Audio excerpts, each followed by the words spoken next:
ഏറെ പ്രിയം നിറഞ്ഞ സത്യവിശ്വാസിനികളെ മേലായ റബ്ബിന്റെ വിധിവിലക്കുകൾ ജീവിതത്തിൽ പരമാവധി സൂക്ഷിച്ച് തഖ്വയോടുകൂടി ജീവിക്കണമേ എന്ന് എന്നോടെന്ന പോലെ നിങ്ങൾ ഓരോരുത്തരെയും ആമുഖമായി ഓർമ്മപ്പെടുത്തുകയാണ്. ഇന്ന്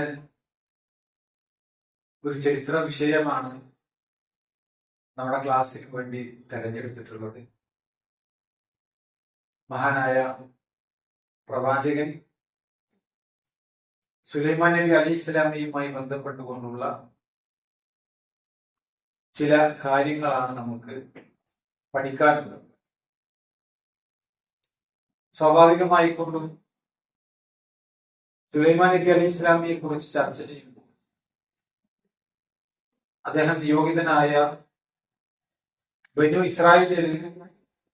ഇസ്രായേൽ സമുദായം, അവരെ കുറിച്ച് കൂടി നമ്മൾ മനസ്സിലാക്കേണ്ടത്. മഹാനായ ഇബ്രാഹിം നബി അലൈഹി ഇസ്ലാമിയുടെ പൗത്രനായ യഹൂബ് നബി അലൈഹി ഇസ്ലാമിയുടെ സന്താന പരമ്പരയിൽ ഏതാണ്ട് 1000ഓളം വർഷങ്ങൾക്ക് ശേഷമാണ് ദാവൂദ് നബി അലൈഹി ഇസ്ലാം ജനിക്കുന്നത്. ആ ദാവൂദ് നബി അലൈഹി ഇസ്ലാമിയുടെ മകനാണ് സുലൈമാൻ നബി അലൈഹി ഇസ്ലാം.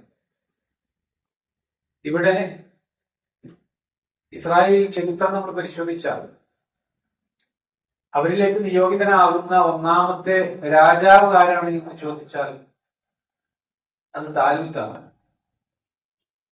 എന്നാൽ ഒന്നാമത്തെ രാജാവും അതുപോലെ തന്നെ ഒരു പ്രവാചകനും കൂടി നിയോഗിതനായത് ആരാണ് എന്ന് ചോദിച്ചാൽ അത് ദാവൂദ് നബി അലൈഹി സ്വലാമിയാണ്. ഇവർക്കൊന്നുമില്ലാത്ത, അതല്ലെങ്കിൽ ഇവരെക്കാളും ഒക്കെ കൂടുതൽ ജനങ്ങൾക്കിടയിൽ താൻ ഒരു പ്രവാചകനാണ് എന്ന് കാണിക്കത്തക്ക വിധത്തിലുള്ള ദൃഷ്ടാന്തങ്ങൾ കാണിക്കേണ്ട സാഹചര്യങ്ങൾ സുലൈമാൻ നബി അലൈഹി സ്വലാമിയെ സംബന്ധിച്ചിടത്തോളം ഉണ്ടായിരുന്നു. അതുകൊണ്ട് നമുക്ക് ആ പശ്ചാത്തലം ഒന്ന് ആദ്യം ഈ ചരിത്രം പഠിക്കുമ്പോൾ മനസ്സിലാക്കേണ്ടത്. ഒന്നാമതായി, ഇസ്രായേൽ എന്ന് വിളിക്കപ്പെടുന്നത് അതാരാണ്?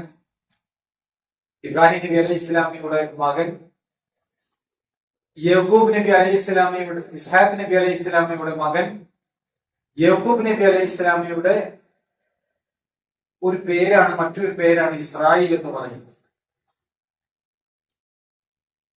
ഇബ്രാഹിം നബി അലൈഹി ഇസ്ലാമിയുടെ മകൻ ഇസ്ഹാഖ് നബി അലൈഹി ഇസ്ലാമിയുടെ മകൻ യഹൂബ് നബി അലൈഹി ഇസ്ലാമിയുടെ ഒരു പേരാണ് ഇസ്രായേൽ. ഈ എന്ന് പറഞ്ഞു കഴിഞ്ഞാൽ ദൈവം, അള്ളാഹു. അതുപോലെ തന്നെ ഇസ്രാ എന്ന് പറഞ്ഞു കഴിഞ്ഞാൽ അബ്ദ്, അടിമ, അബ്ദുള്ള എന്ന അർത്ഥം വരുന്ന പേരാണ് ഇസ്രായേൽ. അള്ളാഹു സുബ്ഹാനഹു വ തആല പരിശുദ്ധ ഖുർആനിലൂടെ ആ പേരെടുത്ത് പറഞ്ഞുകൊണ്ട് തന്നെ യഹൂബ് നബി അലൈഹി ഇസ്ലാമിയെ പരിചയപ്പെടുത്തുന്നുണ്ട്. ആ യഹൂബ് നബി അലൈഹി ഇസ്ലാമക്ക് 12 മക്കളുണ്ടായി. ആ 12 മക്കളാണ് ബനു ഇസ്രായേലിയർ. ബനു ഇസ്രായേൽ എന്ന പേരിൽ അറിയപ്പെടുന്ന ഇസ്രായേൽ സമുദായം.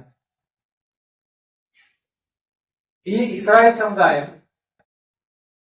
അവരാദ്യം താമസിച്ചിരുന്നത് എവിടെയാണ്? യഹൂബ് നബി അലൈഹി ഇസ്ലാം താമസിച്ചിരുന്നത് ഫലസ്തീനിലാണ്. ആ ഫലസ്തീനിൽ നിന്ന് പിന്നീട് അവർക്ക് മിസ്രിലേക്ക് താമസിക്കേണ്ടി വന്നു. നമുക്കറിയാം ആ സാഹചര്യങ്ങൾ, ആ ചരിത്രമൊക്കെ നമ്മൾ പഠിച്ചിട്ടുണ്ട്. മറ്റൊരു വിഷയമാണ്, അതിലേക്ക് കടക്കുന്നില്ല. യൂസഫ് നബി അലൈഹി ഇസ്ലാമിയുമായി ബന്ധപ്പെട്ട കാര്യമാണ്. യൂസഫ് നബി അലൈഹി ഇസ്ലാമിയെ പൊട്ടക്കിണറ്റിൽ കൊണ്ടുപോയി ഇടുന്നതും പിന്നീട് വഴിയാത്രക്കാരായിട്ടുള്ള ആളുകൾ അവരെ രക്ഷപ്പെടുത്തി മിസ്രിലേക്ക് എത്തിക്കുന്നതും, അതിനുശേഷം യൂസഫ് നബി അലൈഹി ഇസ്ലാമക്ക് അവിടെ അധികാരം കിട്ടി പിന്നീട് അവിടുത്തെ ഭരണാധികാരിയായി മാറുന്നതും ഒക്കെ നമ്മൾ വായിച്ചിട്ടുള്ള സൂറത്ത് യൂസഫിൽ ആ ചരിത്ര വിവരണം തന്നെ അല്ലാഹു സുബ്ഹാനഹു വ തആല നൽകിയിട്ടുണ്ട്. അതിനുശേഷം യൂസഫ് നബി അലൈഹി ഇസ്ലാമിയുടെ ഉപ്പയും ഉമ്മയും അതുപോലെ തന്നെ മറ്റു 11 സഹോദരങ്ങളും മിസ്രിലേക്ക് എത്തിപ്പെടുകയുണ്ടായി. ആ സാഹചര്യങ്ങളും ആ ചരിത്രമൊക്കെ നമുക്കറിയാം. പിന്നീട് അവർ താമസിച്ചത് ഈജിപ്തിലാണ്. 1400 വർഷങ്ങൾക്ക് ശേഷം അതൊരു വലിയ സമൂഹമായിക്കൊണ്ട്, സമുദായമായിക്കൊണ്ട് പടർന്ന് പന്തലിച്ച് പിന്നീട് അവരുടെ ഭരണാധികാരം നഷ്ടപ്പെട്ട് അത് ഫറോവമാരുടെ കൈകളിലെത്തി. ആ ഫറോവ ചക്രവർത്തിമാർ ഇസ്രായേൽ സമുദായത്തെ അടിമകളാക്കി വെച്ചു. അവരെ മോചിപ്പിക്കാൻ വേണ്ടി കൂടിയാണ് മൂസാ നബി അലൈഹി ഇസ്ലാം വരുന്നത്. അങ്ങനെ മൂസാ നബി അലൈഹി ഇസ്ലാം അവരെ രക്ഷപ്പെടുത്തി കടൽ കടന്ന് പിന്നീട് ഫലസ്തീനിലേക്ക് എത്തുന്നു. ആ ഫലസ്തീനിലേക്ക് പ്രവേശിക്കുന്നത് മൂസാ നബി അലൈഹി ഇസ്ലാമിയുടെ കാലത്തിലല്ല, ഹാറൂൻ നബി അലൈഹി ഇസ്ലാമിയുടെയും കാലഘട്ടത്തിലല്ല, മറിച്ച് അവരുടെ മരണശേഷം യൂഷാ ബിൻ നൂൻ അലൈഹി ഇസ്ലാമിലൂടെയാണ് അല്ലാഹു സുബ്ഹാനഹു വ തആല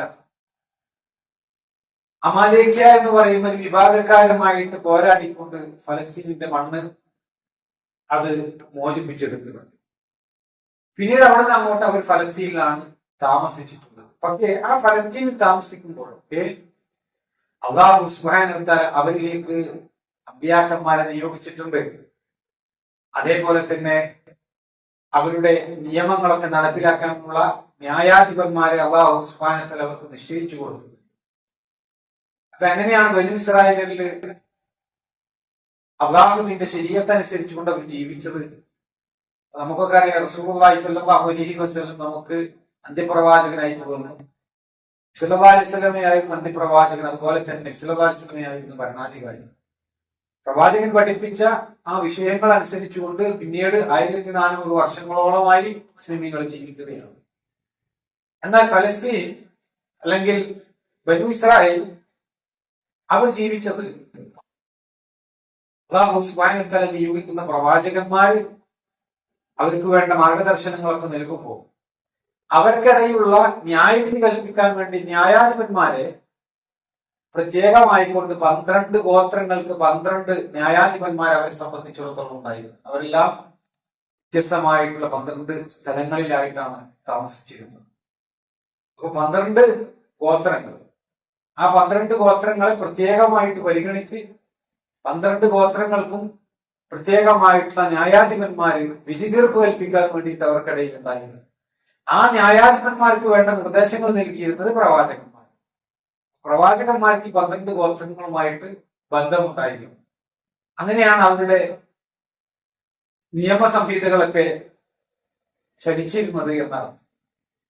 എന്നാൽ ആ ന്യായാധിപന്മാരായിട്ട് കടന്നു വരുന്ന ആളുകൾ, അതുപോലെ തന്നെ അവരിൽ പ്രവാചകന്മാരായിട്ട് കടന്നു വന്ന, പുരോഹിതന്മാരായിട്ട് കടന്നു വന്ന ആളുകളൊക്കെ അവരധികവും ലേവ്യരിൽ നിന്നായിരുന്നു എന്നർത്ഥം. അതായത് യഹൂബ് നബി അലൈഹി ഇസ്ലാമിയുടെ 12 മക്കളിൽ, ആ മക്കളുടെ പേരിനാൽ അറിയപ്പെടുന്നതാണ് 12 ഗോത്രങ്ങൾ. അപ്പൊ ലേവ്യ ഗോത്രങ്ങളിൽ ആയിരുന്നു ഈ രൂപത്തിലുള്ള അധികാരങ്ങളൊക്കെ ലഭിച്ചിരുന്നത് എന്നർത്ഥം. അതല്ലാത്തവരെ അംഗീകരിക്കാൻ വൈമനസ്യം കാണിച്ചിരുന്ന ഒരു വിഭാഗമായിരുന്നു ഇവർ. പ്രത്യേകിച്ച് ബെന്യാമിൻ എന്ന് പറയുന്ന, ബെഞ്ചമീൻ എന്ന് വേദക്കാര് പറയുന്ന ആളുകളുമായിട്ട് ഈ രൂപത്തിലുള്ള വലിയ ബന്ധങ്ങളൊന്നും അവര് കാണിച്ചിരുന്ന, അധികാരവുമായി ബന്ധപ്പെട്ടുകൊണ്ട്, പൗരോഹിത്യവുമായി ബന്ധപ്പെട്ടുകൊണ്ടുള്ള കാര്യങ്ങളൊന്നും അവർക്ക് വകവെച്ചു കൊടുത്തിരുന്നില്ല എന്നതാണ്.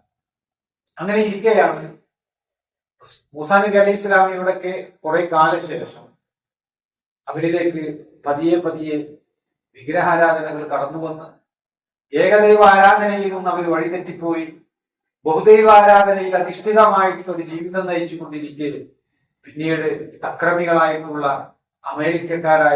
അമേരിക്ക വിഭാഗക്കാരായിട്ടുള്ള ആളുകൾ അവരെ കീഴ്പ്പെടുത്തുകയും അവർ കാത്തു സൂക്ഷിച്ചു പോന്ന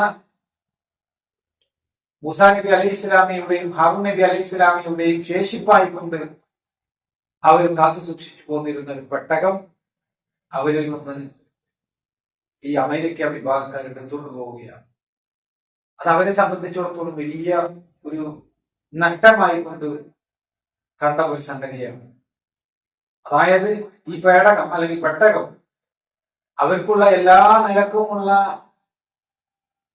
സഹായങ്ങളും വിഷയങ്ങളും ഒക്കെ ലഭിക്കാൻ കാരണം ഈ പെട്ടകമാണ് എന്നാണ് അവർ ധരിച്ചു പോന്നിരുന്നത്. ആ രൂപത്തിലുള്ള ഏതാനും അന്ധവിശ്വാസങ്ങളും അവരുടെ ഭാഗങ്ങളിലും ഉണ്ടായിരുന്നു. അത് നഷ്ടപ്പെട്ടതോടുകൂടി എല്ലാ നിലക്കും ഒരു വീറ് അവരിൽ ശോഷിച്ചു പോയി. ബഹുദൈവ ആരാധനയിൽ അധിഷ്ഠിതമായിട്ടുള്ളൊരു ജീവിതം അവർ നയിക്കുന്നതിനിടയിൽ ഒരു വലിയ കാലഘട്ടം അവരിലേക്ക് പ്രവാചകന്മാർ വരാതിരിക്കുകയും ചെയ്യും. അള്ളാഹുവിൽ നിന്നുള്ള വലിയൊരു പരീക്ഷണമായി. പിന്നീടാണ് അവരിലേക്ക് ഒരു പ്രവാചകൻ കടന്നു വരുന്നത്. സൂറത്തുൽ ബഖറയിൽ ഒരു പ്രവാചകൻ എന്നാണ് പറയുന്നത്, അവരുടെ പേരെന്താണ് എന്ന് പരാമർശിക്കുന്നില്ല. പക്ഷെ തഫ്സീർ ഗ്രന്ഥങ്ങളിലൊക്കെ കാണാം അത് ശമൂവേൽ പ്രവാചകനാണ്. ആ പ്രവാചകൻ അവരിൽ തൗഹീദിലേക്ക് ക്ഷണിച്ചു, ഏകദൈവാരാധനയിലേക്ക് ക്ഷണിച്ചു. ആ ദൈവാരാധനയിൽ അധിഷ്ഠിതമായി കൊണ്ട് അവര് ജീവിതം നയിക്കുമ്പോൾ അല്ലാഹു സുബ്ഹാനഹു വ തആല അവർക്ക് വിജയം നൽകുകയാണ്.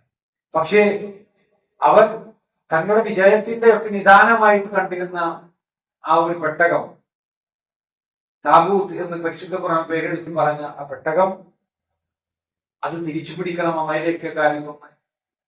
അതേപോലെ തന്നെ അവർക്ക് നഷ്ടപ്പെട്ടു പോയിട്ടുള്ള അന്തസ്സും ഒക്കെ തിരിച്ചു കിട്ടണം, ആ ഇസ്സത്തൊക്കെ. അതുകൊണ്ട് ഇത് ഇനി മുതൽ ഇങ്ങനെ പോയാൽ ശരിയാകില്ല, ഞങ്ങൾക്ക് ഒരു രാജാവിന് വേണം എന്ന് അവർ ആ പ്രവാചകന്റെ അടുക്കൽ പോയിക്കൊണ്ട് ആവശ്യപ്പെട്ടു. ആരാ പ്രവാചകൻ? ശമൂവേൽ പ്രവാചകൻ.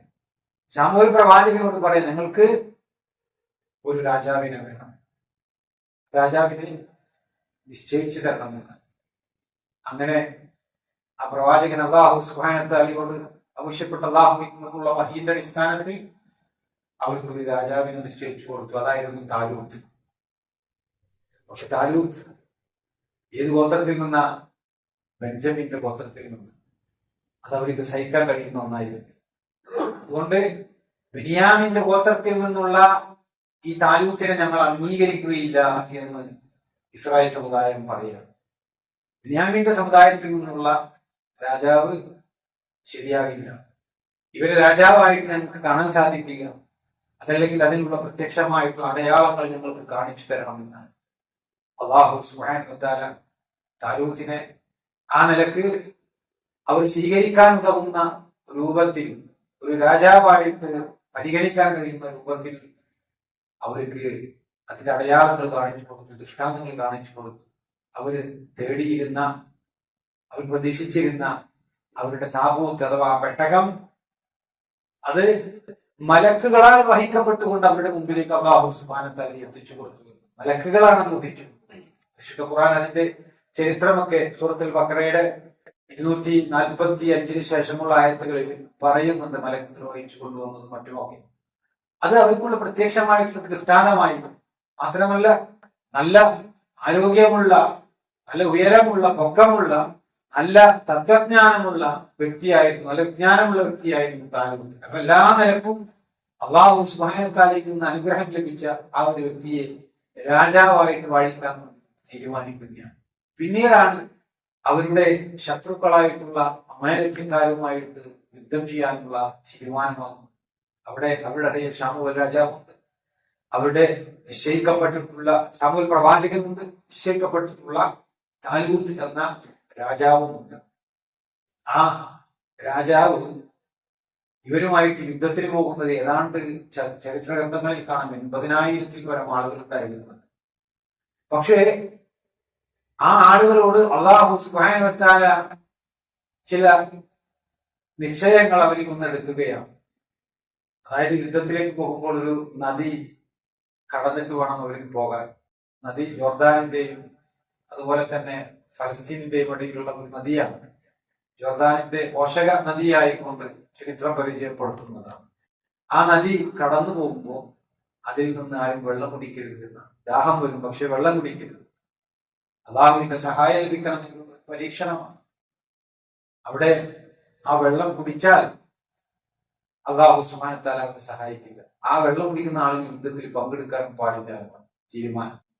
ഇനി അങ്ങേയറ്റം ദാഹം വരികയാണ് എങ്കിൽ ഒരു കോരി വെള്ളം എടുക്കും, ഒന്ന് കോരിയിട്ട് ഒരു കയ്യിൽ കിട്ടുന്ന ആ ഒരു വെള്ളമുണ്ടല്ലോ, അത് മാത്രം കുടിക്കുക, അതിലപ്പുറമായി കൊണ്ട് കുടിക്കാൻ പാടില്ല എന്നാണ് അവരുടെ തീരുമാനം.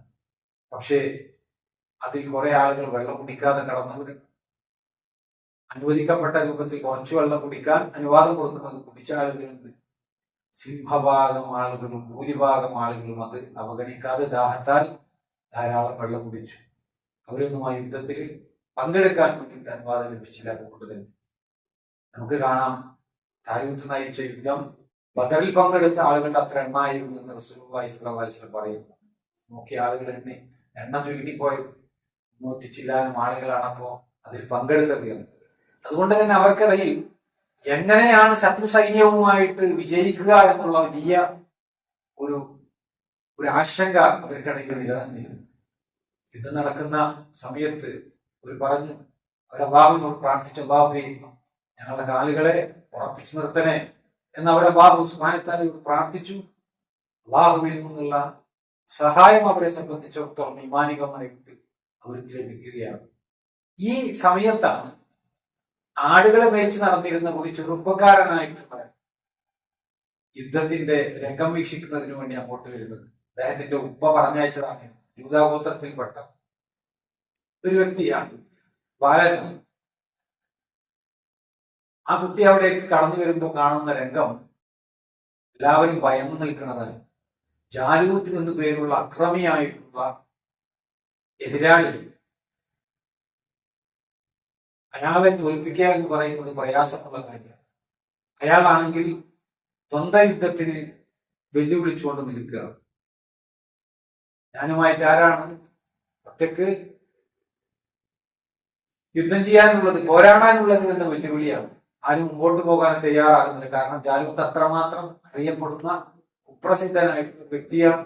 നല്ല ആരോഗ്യമുള്ള ഒരു വ്യക്തിയാണ്. നല്ല കാണാൻ തന്നെ, കണ്ടു കഴിഞ്ഞാൽ തന്നെ ഭയപ്പെടുന്ന ഒരു രൂപവും, അതുപോലെ തന്നെ ആയുധങ്ങളുണ്ട്. എല്ലാ നിലക്കും ഈ ജാലൂത്ത് വളരെയധികം ശക്തിവാനായിട്ടുള്ള ഒരു വ്യക്തിയാണ് എന്നാണ്. അവിടെ ആ സന്ദർഭത്തിലാണ് ഈ ബാലൻ അവിടേക്ക് കയറി വരുന്നത്, കുട്ടി അവിടേക്ക് കയറി വരുന്നത്. ആ കുട്ടി ജാലൂത്തിന്റെ അടുക്കൽ പോയിട്ട് പറയാണ്, ഞാൻ ജാലൂത്തിനെ വകവരുത്താം, എന്നെ ഇതിൽ പങ്കെടുക്കാൻ അനുവദിക്കാം. അപ്പൊ ഈ കുട്ടിയുടെ സംസാരം കേട്ട് അതിനെ അവഗണിച്ചു കളഞ്ഞു. നിനക്ക് എന്ത് കഴിവാണുള്ളത് എന്ന് ചോദിച്ചു. പറയാൻ, ഞാൻ എന്റെ ആടുകളെ മേയ്ക്കാൻ വേണ്ടി നിൽക്കുന്ന സമയത്ത് ആ ആടുകളെ പിടിച്ചു കൊണ്ടുപോകാൻ വേണ്ടി സിംഹവും കരടിയും ഒക്കെ വരാറുണ്ട്. അതിനെയൊക്കെ ഞാൻ ഈ ചവണ കൊണ്ട് നേരിടാറുണ്ട്. അതേപോലെ ഞാൻ ഇവരെ പരാജയപ്പെടുത്തി തരാമെന്ന് പറയാം. അപ്പോ രാജാവ് അനുവദിക്കുക. എന്നിട്ട് രാജാവ് യുദ്ധത്തിൽ അണിയേണ്ടതായിട്ടുള്ള അങ്കിയും മറ്റുമൊക്കെ നൽകി ഈ കുട്ടിയെ യുദ്ധ രംഗത്തേക്ക് ഇറക്കി വിടുമ്പോൾ അതെല്ലാം നിരസിച്ചു. ഈ ചെറുപ്പക്കാരൻ അല്ലെങ്കിൽ ഈ ചെറിയ കുട്ടി പറഞ്ഞു, എനിക്കതിന്റെ ആവശ്യമില്ല, എനിക്ക് എന്റെ വടിയും ഈ കവണയും മതിയെന്ന്. എന്റെ ആടിനെ മേയ്ക്കുന്ന വടിയും അവന്റെ കയ്യിലുള്ള, ആ കുട്ടിയുടെ കയ്യിലുള്ള ചവണയും അതുമായിട്ട് നേരെ ജാലൂത്തിന്റെ മുമ്പിലേക്ക് പോവുകയാണ്. ജാലൂത്ത് പരിഹസിക്കുകയാണ്, നീ എന്താണ് നായയെ തല്ലിക്കൊല്ലുന്നത് പോലെ ഈ വടി ഉപയോഗിച്ച് എന്നെ തല്ലിക്കൊല്ലാമെന്നാണോ നീ കരുതിയിട്ടുള്ളത് എന്ന് പറഞ്ഞ് പരിഹസിച്ച് ആക്രോശിക്കുന്ന സമയത്ത് ആ ചവണ എടുത്ത് നേരെ ജാലൂത്തിന്റെ നെറ്റിയിലേക്ക് അതിന്റെ മൂർച്ചയുള്ള ആ കല്ല് എറിഞ്ഞു. അത് നേരെ പോയി നെറ്റിയിൽ തട്ടി. ആ സമയം ജാലൂത്ത് നിലം പതിച്ചു. അങ്ങനെയാണ് ഈ ചെറുപ്പക്കാരൻ, ദാവൂദ് എന്ന് പേരുള്ള ഈ ചെറുപ്പക്കാരൻ ജാലൂത്തിനെ വധിക്കുന്നത്. ഇതൊരു ചെറിയ കുട്ടി ഇത്രമാത്രം കുപ്രസിദ്ധനായിട്ടുള്ള അറിയപ്പെടുന്ന ഒരു പോരാളിയെ ഒരു ചെറിയ കുട്ടി വകവരുത്തുക എന്ന് പറയുന്നത് ഈ വാർത്തയെ എതിരാളികളായിട്ടുള്ള ആളുകളൊക്കെ ഭയന്ന്, അമാലേക്യ വിഭാഗത്തിൽപ്പെട്ട ആളുകളൊക്കെ പേടിച്ച് വരണ്ടോടുന്ന സാഹചര്യം ഉണ്ടായി. അങ്ങനെ താലൂത്തിന്റെ സൈന്യം വിജയിച്ചു. അല്ലാഹു സുബ്ഹാനഹു വ തആല മുസ്ലിമീങ്ങൾക്ക് വിജയം നൽകി. പക്ഷേ അതിനുശേഷം വലിയ ഒരു കീർത്തിയാണ് ദാവൂദ് എന്ന് പറയുന്ന ചെറുപ്പക്കാരൻ ലഭിച്ചത്. പിന്നീട് കാലങ്ങൾ മുമ്പോട്ട് പോയി. ഒരു രാജാവുണ്ട്. ആ രാജാവ് താലൂത്താണ്. പക്ഷെ താലൂത്തിന് പ്രായം വന്ന സമയത്ത് താലൂത്ത് മരണപ്പെട്ട് കഴിഞ്ഞാൽ അടുത്ത രാജാവ് ആരാണ് എന്നുള്ള വിഷയം, ആ ഒരു വിഷയം മുമ്പോട്ട് വന്നപ്പോഴാണ് അവിടെ ആ അധികാരം, ഈ കീർത്തി നേടിയ തന്റെ പ്രജകളെയൊക്കെ നോക്കി നടത്താൻ സാധിക്കുന്ന കഴിവും പ്രാപ്തിയുമുള്ള ദാവൂദ് എന്ന് പറയുന്ന ചെറുപ്പക്കാരന് അധികാരം ലഭിക്കുന്നത് രാജാവാണ്. ഇതിനെ തുടർന്ന് അല്ലാഹു സുബ്ഹാനഹു വ തആല ദാവൂദിന് പ്രവാചകത്വം നൽകി അനുഗ്രഹിക്കുകയും ചെയ്യും. അങ്ങനെയാണ് ബനു ഇസ്രായേൽ ആ വംശത്തിൽ അല്ലെങ്കിൽ ഇസ്രായേൽ സമുദായത്തിന്റെ ഉള്ളിൽ ഒരേ സമയത്ത് ഒരു രാജാവും അതേപോലെ തന്നെ ഒരു പ്രവാചകനുമായിട്ട് ദാവൂദ് എന്ന് പറയുന്ന വ്യക്തിക്ക് അല്ലാഹു സുബ്ഹാനഹു വ തആല അനുഗ്രഹം നൽകുന്നതിന്റെ ഒരു സാഹചര്യമാണ് ഇവിടെ വിശദീകരിച്ചത്. സഹോദരങ്ങളെ, ദാവൂദ് നബി അലൈഹി ഇസ്ലാമിനെ സംബന്ധിച്ചിടത്തോളം ഏറ്റവും മികച്ച രൂപത്തിൽ അവിടെ ഭരണം നിർവഹിക്കുകയും അല്ലാഹു സുബ്ഹാനഹു വ തആല സബൂർ അദ്ദേഹത്തിന് ഇറക്കി കൊടുക്കുകയും അതനുസരിച്ചുകൊണ്ട് തൗറാത്തിലെ നിയമങ്ങൾ പാലിച്ചുകൊണ്ട് അവിടെ ദാവൂദ് നബി അലൈഹി ഇസ്ലാം ഭരണം നിർവഹിക്കുകയും ചെയ്യും. അതോടൊപ്പം തന്നെ ശമൂവേൽ എന്ന് പറയുന്ന പ്രവാചകന്റെ കാലശേഷം പിന്നീടാണ് അവരുടെ മകൻ സുലൈമാൻ നബി അലൈഹി സ്വലാം ഒക്കെ അധികാരം ലഭിക്കുന്നത് ദാവൂദ് നബി അലൈഹി സ്വലാമിന്റെ ശേഷം. ഇവിടെയാണ് നമ്മൾ മനസ്സിലാക്കേണ്ട ചില പ്രധാനപ്പെട്ട കാര്യങ്ങളുള്ളത്. അതായത് ഒരു രാജാവിനെ പ്രജകൾ അനുസരിക്കുക എന്ന് പറയുന്നത് അത് സ്വാഭാവികമാണ്. അതേപോലെ തന്നെ അതിന് വിശ്വാസം ഉണ്ടാകണമെന്നില്ല. എന്നാൽ ഒരു പ്രവാചകനെ പ്രജകൾ അനുസരിക്കുക എന്ന് പറയുന്നത് അത് വിശ്വാസത്തിന്റെ ഭാഗമാണ്. ദാവൂദ് നബി അലൈഹി ഇസ്ലാമിയെ ആളുകൾ അനുസരിച്ചിട്ടുണ്ട് ഒരു പ്രവാചകൻ എന്നുള്ള നിലക്കും, അതേപോലെ തന്നെ ഒരു ഭരണാധികാരി, ഒരു രാജാവ് എന്നുള്ള നിലക്കും. അവരുടെ കാലശേഷം സുലൈമാൻ നബി അലൈഹി ഇസ്ലാമക്ക് രാജ്യത്വം ലഭിച്ചിട്ടുണ്ട്, അതേപോലെ തന്നെ പ്രവാചകത്വം ലഭിച്ചിട്ടുണ്ട്. എന്നാൽ സുലൈമാൻ നബി അലൈഹി ഇസ്ലാമിനെ ഒരു പ്രവാചകനായിട്ട് ജനങ്ങൾ അംഗീകരിക്കണമെങ്കിൽ, സുലൈമാൻ നബി അലൈഹി ഇസ്ലാമിയുടെ ആജ്ഞകൾ അനുസരിക്കണമെങ്കിൽ അതിൻ്റെതായിട്ടുള്ള ദൃഷ്ടാന്തങ്ങൾ അത് കാണിക്കേണ്ടതുണ്ട് എന്നർത്ഥം. അപ്പോ ഒരു മനുഷ്യനെ സംബന്ധിച്ച് അവർക്കൊരിക്കലും ചെയ്യാൻ സാധിക്കാത്ത അത്ര, ഒരിക്കലും തന്നെ ഒരു മനുഷ്യൻ സ്വന്തമായിട്ട് ജനങ്ങളുടെ മുമ്പിൽ പ്രദർശിപ്പിക്കാൻ കഴിയാത്ത കാര്യങ്ങളാണ് അല്ലാഹു സുബ്ഹാനഹു വ തആല അവന്റെ ഒരു ദൃഷ്ടാന്തമായിട്ട് ഓരോ പ്രവാചകന്മാർക്കും നൽകിയിട്ടുണ്ട്. അപ്പോ ദാവൂദ് നബി അലൈഹി ഇസ്ലാമക്ക് ലഭിച്ചതിനേക്കാളും ഒക്കെ മികച്ചതായിട്ടുള്ള ചില ദൃഷ്ടാന്തങ്ങൾ അത് ആ കാലഘട്ടത്തിന്റെ ആവശ്യം എന്നുള്ള നിലക്ക് സുലൈമാൻ നബി അലൈഹി ഇസ്ലാമക്ക് ലഭിച്ചതിനെ കുറിച്ച് പരിശുദ്ധ ഖുർആൻ നമുക്ക് പറഞ്ഞു തരുന്ന കാര്യങ്ങൾ, ഹദീസുകൾ നമുക്ക് പറഞ്ഞു തരുന്ന കാര്യങ്ങൾ നമ്മൾ ആദ്യം മനസ്സിലാക്കണം. അതെന്താണ്? സുലൈമാൻ നബി അലൈഹി ഇസ്ലാമിനെ സംബന്ധിച്ച് അദ്ദേഹത്തിന്റെ പിതാവ് ദാവൂദ് നബി അലൈഹി ഇസ്ലാം, ഞാൻ പറഞ്ഞതുപോലെ അദ്ദേഹം ഒരു രാജാവായിരുന്നു. അദ്ദേഹത്തിന് രാജ്യത്തിന് ലഭിക്കുന്നതിന് മുമ്പ് തന്നെ പല ദൃഷ്ടാന്തങ്ങളും അല്ലാഹു സുബ്ഹാനഹു വ തആല ദാവൂദ് നബി അലൈഹി ഇസ്ലാമിലൂടെ ആ ജനങ്ങൾക്ക് കാണിച്ചു കൊടുത്തിട്ടുണ്ട് എന്ന് നമ്മൾ മനസ്സിലാക്കണം. ഇവിടെയാണ് സുലൈമാൻ നബി അലൈഹി ഇസ്ലാമയും ഒരു രാജാവായിട്ടാണ് ജനങ്ങളുടെ മുമ്പിൽ ഉത്തരവാദിത്തം ഏൽപ്പിക്കപ്പെട്ടിട്ടുള്ളത് എന്ന് നമ്മൾ തിരിച്ചറിയുമ്പോൾ അദ്ദേഹം ഒരു രാജാവാണ്, ഒരു പ്രവാചകനാണ്, ജനങ്ങളോട് ഉപദേശിക്കുന്ന കാര്യങ്ങളൊക്കെ വഹ്യിന്റെ അടിസ്ഥാനത്തിലാണ് എന്ന് ബോധ്യപ്പെടുത്തേണ്ടത്. ഇതെന്റെ സ്വന്തം ഇഷ്ടപ്രകാരം പറയണതല്ല. അല്ലാഹു സുബ്ഹാനഹു വ തആല വഹ്യായിട്ട് അവതരിപ്പിച്ചതിന്റെ അടിസ്ഥാനത്തിലാണ് ഞാൻ വിഷയങ്ങൾ നിങ്ങളോട് സംസാരിക്കുന്നത് എന്ന് ജനങ്ങളുടെ മുമ്പിൽ ബോധ്യപ്പെടുത്തേണ്ടതുണ്ട് എന്നർത്ഥം. അവിടെയാണ് ആ കാലഘട്ടത്തിൽ സിഹറിന്റെയും മാന്ത്രിക വിദ്യയുടെയും ഒക്കെ ഒരു അതിപ്രസരമുള്ള കാലം. ജനങ്ങളൊക്കെ സിഹർ ചെയ്യുന്ന ആളുകൾ. അതെങ്ങനെയാണ് സിഹർ ചെയ്യുന്ന ആളുകൾ എന്ന് പറയുന്നത്? ദാവൂദ് നബി അലൈഹി ഇസ്ലാമിയുടെ കാലം. അതിന് തൊട്ടു മുമ്പ് മുഖ്തനസർ എന്ന് പറയുന്ന ക്രൂരനായിട്ടുള്ള ഭരണാധികാരി, ലോകം കണ്ട ഏറ്റവും അക്രമികളായിട്ടുള്ള 2 ഭരണാധികാരികളുടെ പേര് പറഞ്ഞാൽ ഇസ്ലാമിക സമൂഹം പറയുന്ന നമ്രൂദിന്റെ പേരാണ്. നൂഹ് നബി അലൈഹി ഇസ്ലാമിയുടെ കാലത്ത്. രണ്ടാമത്തേത് മുഖ്തനസറാണ്. സൂറത്തുൽ ബഖറയിൽ അവരെ കുറിച്ചുള്ള അവരെ പേരെടുത്ത് പറഞ്ഞിട്ടില്ല, പക്ഷെ അവരുമായി ബന്ധപ്പെട്ടുകൊണ്ടുള്ള ചരിത്രങ്ങൾ അവർ ഫലസ്തീനികളായിട്ടുള്ള ആളുകളെ മുഴുവൻ ആക്രമിക്കുകയും അവരെ ബന്ദികളാക്കിക്കൊണ്ട് ബാബിലോണിലേക്ക് പിടിച്ചുകൊണ്ടുപോവുകയും ചെയ്തിട്ടുണ്ട് ഇറാഖിൽ. അപ്പൊ അവരൊക്കെ ആരാണ്? ഒരു ഇസ്രായേലിൽപ്പെട്ട ആളുകളാണ്, ഇസ്രായേൽ സമുദായത്തിൽപ്പെട്ട ആളുകളാണ്. പക്ഷെ ജീവിക്കുന്നത് എവിടെയാ? ബാബിലോണിലാണ്. ബാബിലോണിലുള്ള ആളുകളുടെ അവസ്ഥ എന്താണ്? ഈ ഇസ്രായേൽ സമുദായത്തിന്റെ അവരൊക്കെ അങ്ങേയറ്റം മാന്ത്രിക വിദ്യകളും സിഹറും മറ്റുമൊക്കെ ചെയ്തുകൊണ്ട് ജീവിക്കുന്ന, അതിന്റെ ഒരു അതിപ്രസരത്തിൽ ജീവിക്കുന്ന ആളുകളാണ് എന്നാണ്. പക്ഷികളൊക്കെ ഉപയോഗപ്പെടുത്തിക്കൊണ്ട് പല കാര്യങ്ങളും നേടിയെടുക്കുന്ന ഒരു കാലഘട്ടമാണ് അത്.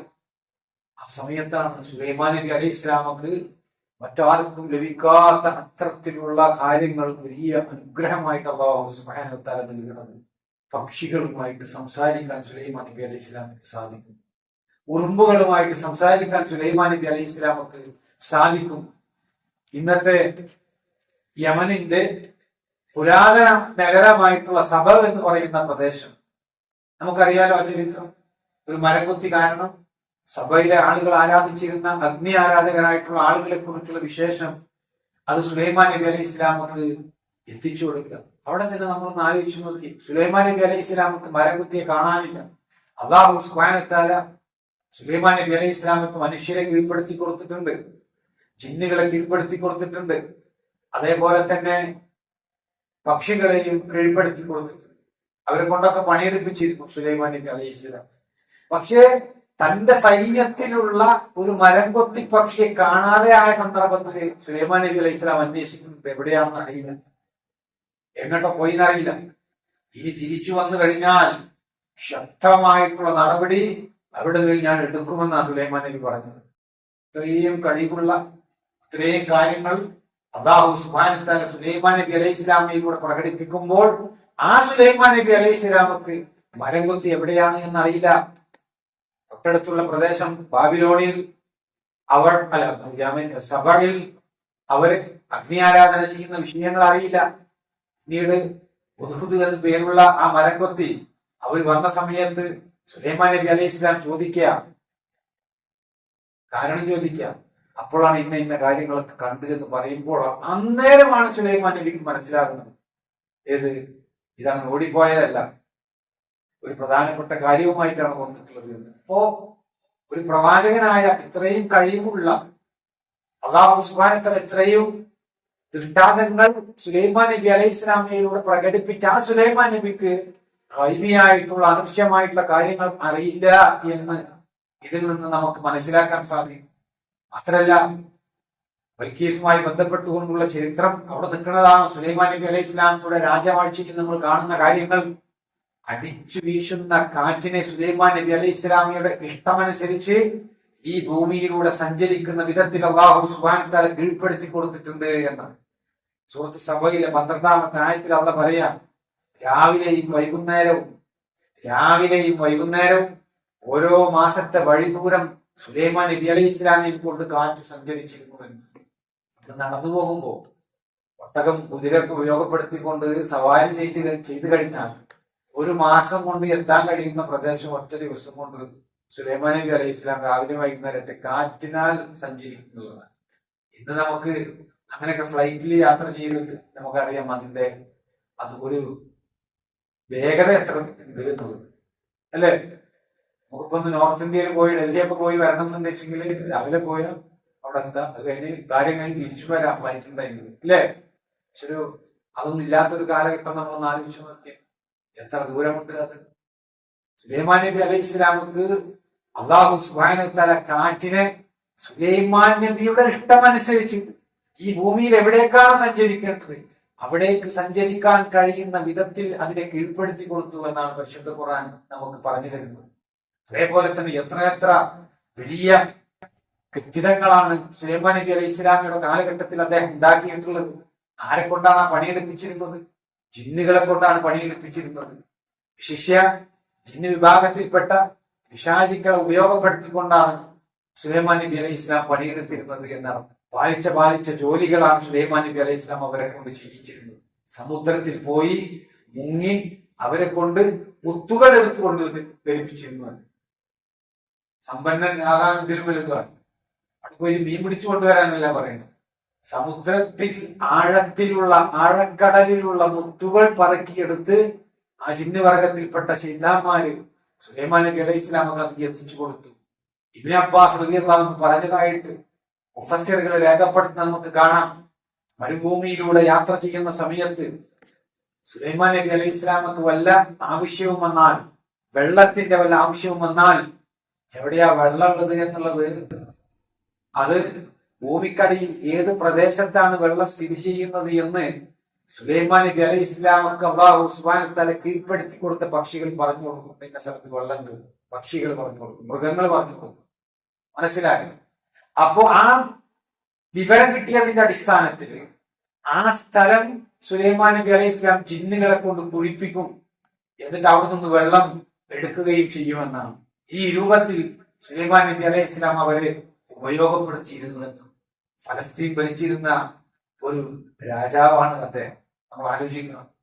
അതോടൊപ്പം തന്നെ അള്ളാഹുവിന്റെ ഒരു പ്രവാചകനാണ് അദ്ദേഹം. ആ പ്രവാചകനിലൂടെ അള്ളാഹു സുബ്ഹാനഹു വ തആല വെളിപ്പെടുത്തിയിട്ടുള്ള ഇത്തരം അത്ഭുതകരമായിട്ടുള്ള സംഭവങ്ങൾ ഈ ദുനിയാവിൽ ആർക്കും ലഭിക്കാത്ത അത്ര ഭൗതികമായിട്ടുള്ള സമ്പത്തുകളായിരുന്നു എന്നുള്ളത് നമ്മൾ തിരിച്ചറിയാം. ഇപ്പോ മുഅ്ജിസത്ത് എന്നൊക്കെ പറയുമ്പോൾ എന്താ?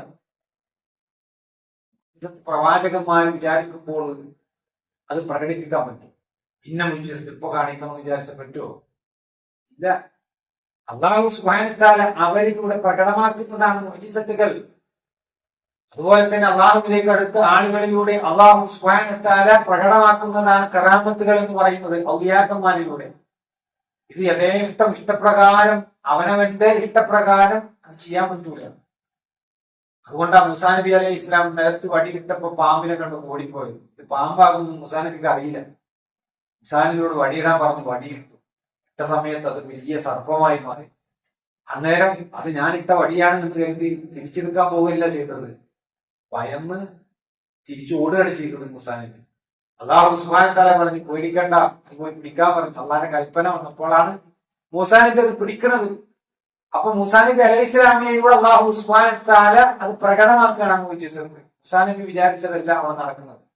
ഇതേപോലെയാണ് എല്ലാ അമ്പിയാക്കന്മാരിലൂടെയും പ്രകടമാക്കുന്ന മുഅ്ജിസത്തുകൾ. അങ്ങനെയാണ് നമ്മളത് മനസ്സിലാക്കുന്നത്. അപ്പോ സൃഷ്ടികൾക്ക് ആർക്കും ചെയ്യാൻ കഴിയാത്തതായിരിക്കും മുഅ്ജിസത്ത്, സൃഷ്ടികൾക്ക് ആരും. അതുകൊണ്ടാണ് അല്ലാഹു സുബ്ഹാനഹു വ തആല ഖുർആനിലൂടെ നമുക്ക് പറഞ്ഞു തരുന്ന ഒരു കാര്യമുണ്ടല്ലോ, ബൽക്കീസിന്റെ സിംഹാസനം എടുത്തുകൊണ്ടുവരുന്നതിനെ കുറിച്ച്. അതായത് യമനിൽ സബഖ് എന്ന് പറയുന്ന പ്രദേശത്ത് അഗ്നി ആരാധന ചെയ്യുന്ന ഒരു നാടുണ്ട്. അവിടെ ഭരണം നിർവഹിക്കുന്നത് ഒരു സ്ത്രീയാണ്. ആ വിവരം അറിഞ്ഞപ്പോൾ സുലൈമാൻ നബി അലൈഹി ഇസ്ലാം പക്ഷിയെ ഉപയോഗപ്പെടുത്തിക്കൊണ്ട് അവരെ ഇസ്ലാമിലേക്ക് ക്ഷണിച്ചുകൊണ്ടുള്ള ഒരു കത്ത് അയച്ചു. ആ കത്തിലൂടെ പറഞ്ഞു, നിങ്ങൾ കീഴ്പ്പെട്ടുകൊണ്ട് അള്ളാഹുവിന് കീഴൊതുങ്ങിക്കൊണ്ട് നിങ്ങൾ വരിക, അതില്ലെങ്കിൽ ഞങ്ങൾ അങ്ങോട്ട് വരും.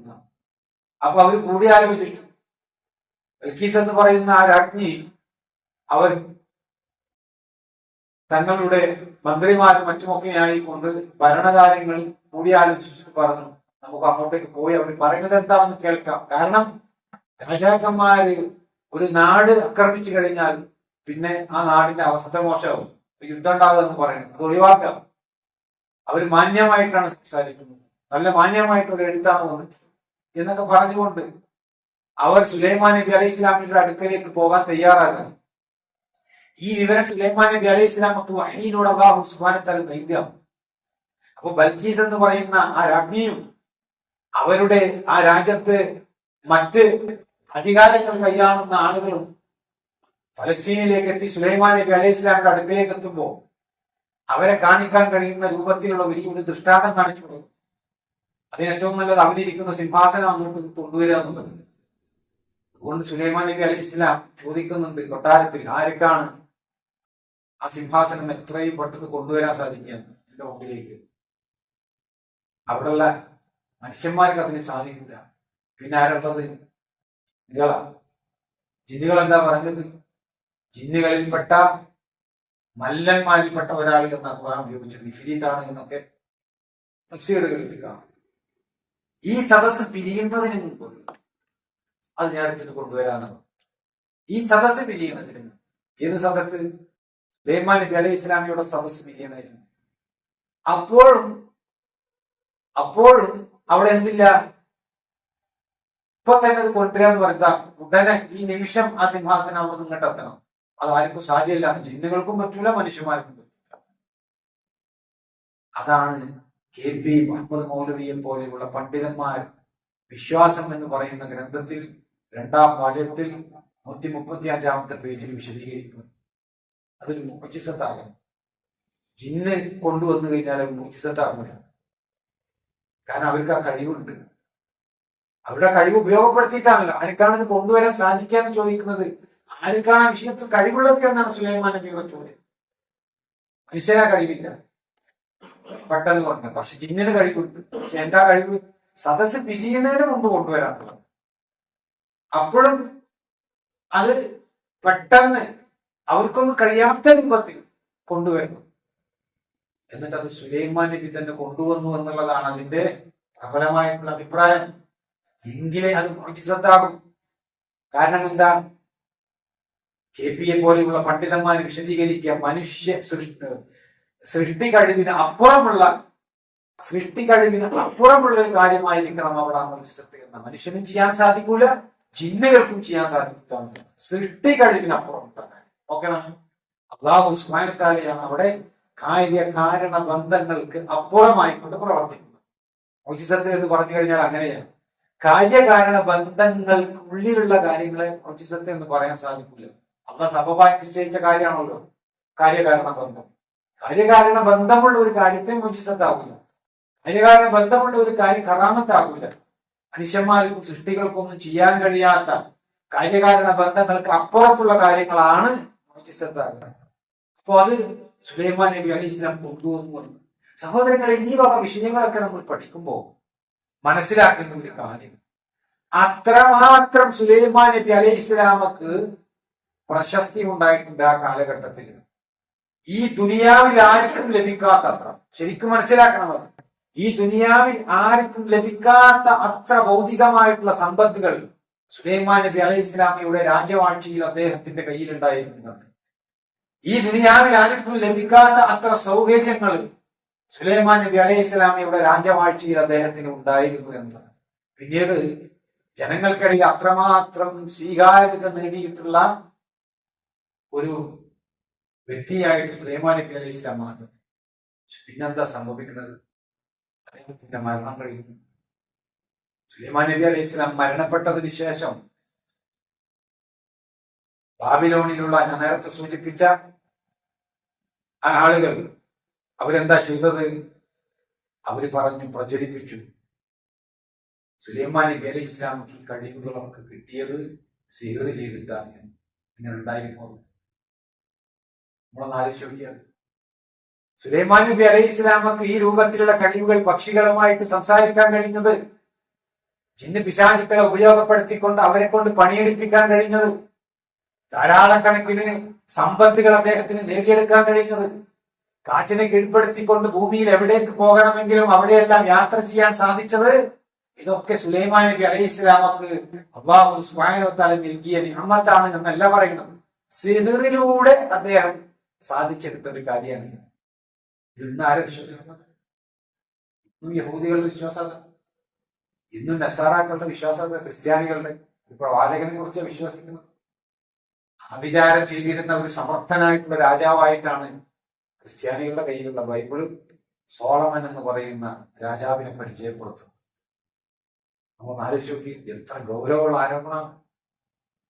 അള്ളാഹുവിൽ നിന്നുള്ള മുഅ്ജിസത്തും സുലൈമാൻ നബി അലൈഹി ഇസ്ലാമക്ക് അല്ലാഹു സുബ്ഹാനഹു വ തആല നൽകിയ മുഅ്ജിസത്തും, അതുപോലെ തന്നെ പിശാചുക്കളുടെ പ്രവർത്തനമായിട്ട് നടക്കുന്ന കുഫറായിട്ടുള്ള ഒരു പ്രവർത്തനവും, ഇതിനെ രണ്ടിനെയും കൂടി ഒന്നിപ്പിച്ചുകൊണ്ട് ജനങ്ങൾ സംസാരിക്കുകയാ ചെയ്തു.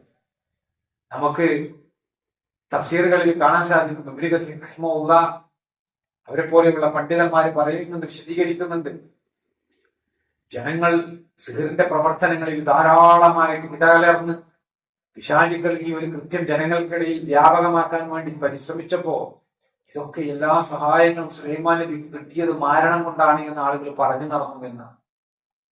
ഇവിടെയാ നമ്മൾ മനസ്സിലാക്കേണ്ട ഒരു വിഷയം. എന്താണ് യഥാർത്ഥത്തിൽ ഈ ഒരു ആരോപണം? അതായത് ബാബിലോണിലെ ആളുകളാണ് ഈ പറഞ്ഞുണ്ടാക്കുന്നത്, ബനു ഇസ്രായേലിൽപ്പെട്ട ആളുകളാണ് ഈ പറഞ്ഞുണ്ടാക്കുന്നത്. ഗൈബിയായിട്ടുള്ള കാര്യങ്ങൾ, അദൃശ്യമായിട്ടുള്ള കാര്യങ്ങൾ ജിന്നുകൾക്കും അതുപോലെ തന്നെ മരണക്കാരായിട്ടുള്ള ആളുകൾക്കൊക്കെ അറിയാം എന്ന രൂപത്തിൽ ഒരു തെറ്റായിട്ടുള്ള ഒരു വിശ്വാസം സമൂഹത്തിൽ പരത്തുക. ഇത് ഫലസ്തീൻ പ്രദേശത്ത് താമസിച്ച ബനു ഇസ്രായേൽ അവർ ബാബിലോൺ, ഞാൻ പറഞ്ഞ ഇറാഖിലേക്ക് അവർ എത്തിയതിനു ശേഷം ഉണ്ടാകുന്ന ഒരു സംഭവം BC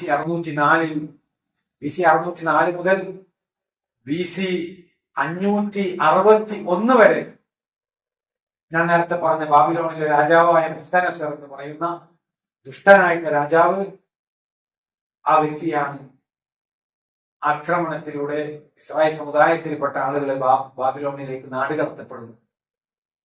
അത്രയും ദുഷ്ടനായ ഫിർഔനിനെ പോലെ ഒരു തമ്മാടിയായ അക്രമിയായിട്ടുള്ള ഈ ഒരു രാജാവ്, ആ രാജാവ് അതിനുശേഷം അയാളുടെ കാലശേഷം ഈ ആളുകളൊക്കെ അവിടെ ജനിച്ചു വളർന്നപ്പോൾ അവരൊക്കെ സിഹറിന്റെ പ്രചാരകരായിട്ട് മാറി. അവരുടെ ഇടയിൽ ഏറ്റവും അറിയപ്പെട്ട കഥ പിന്നെ എന്താ? സുലൈമാൻ നബിയുടെ കഥയാണ്. സുലൈമാൻ നബിക്ക് ഈ കാര്യങ്ങളൊക്കെ കിട്ടിയ കഥയാണ്. ഇതൊക്കെ പിശാചുക്കൾ ഉണ്ടാക്കി കൊടുത്തതാണ് എന്ന് പറഞ്ഞു. അതായത് ഈ സംഭവം നമ്മൾ മനസ്സിലാക്കുമ്പോൾ ഇതിൻ്റെയൊക്കെ ചില ഭാഗങ്ങൾ വിശ്വസിക്കുന്ന ആളുകൾ ഇന്നും മുസ്ലിം സമുദായത്തിന്റെ ഇടയിലുണ്ട്, ഇല്ലേ? മുസ്ലിങ്ങളുടെ ഇടയിൽ നമുക്ക് സുലൈമാൻ നബി അലൈഹി ഇസ്ലാമയുമായി ബന്ധപ്പെട്ടുകൊണ്ടുള്ള പല കഥകളും കാണാൻ സാധിക്കും. സുലൈമാൻ നബി അലൈഹി ഇസ്ലാമിയുടെ കയ്യിൽ ഒരു മോതിരം ഉണ്ടായിരുന്നു. ആ മോതിരം സുലൈമാൻ നബി അലൈഹി ഇസ്ലാം ഒരിക്കല്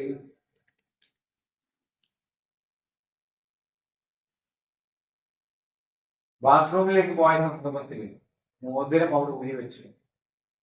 അതൊരു പിശാച് വന്നിട്ട്, ശൈത്താൻ വന്നിട്ട് രൂപം മാറി വന്നത് എടുത്തുകൊണ്ടുപോയി.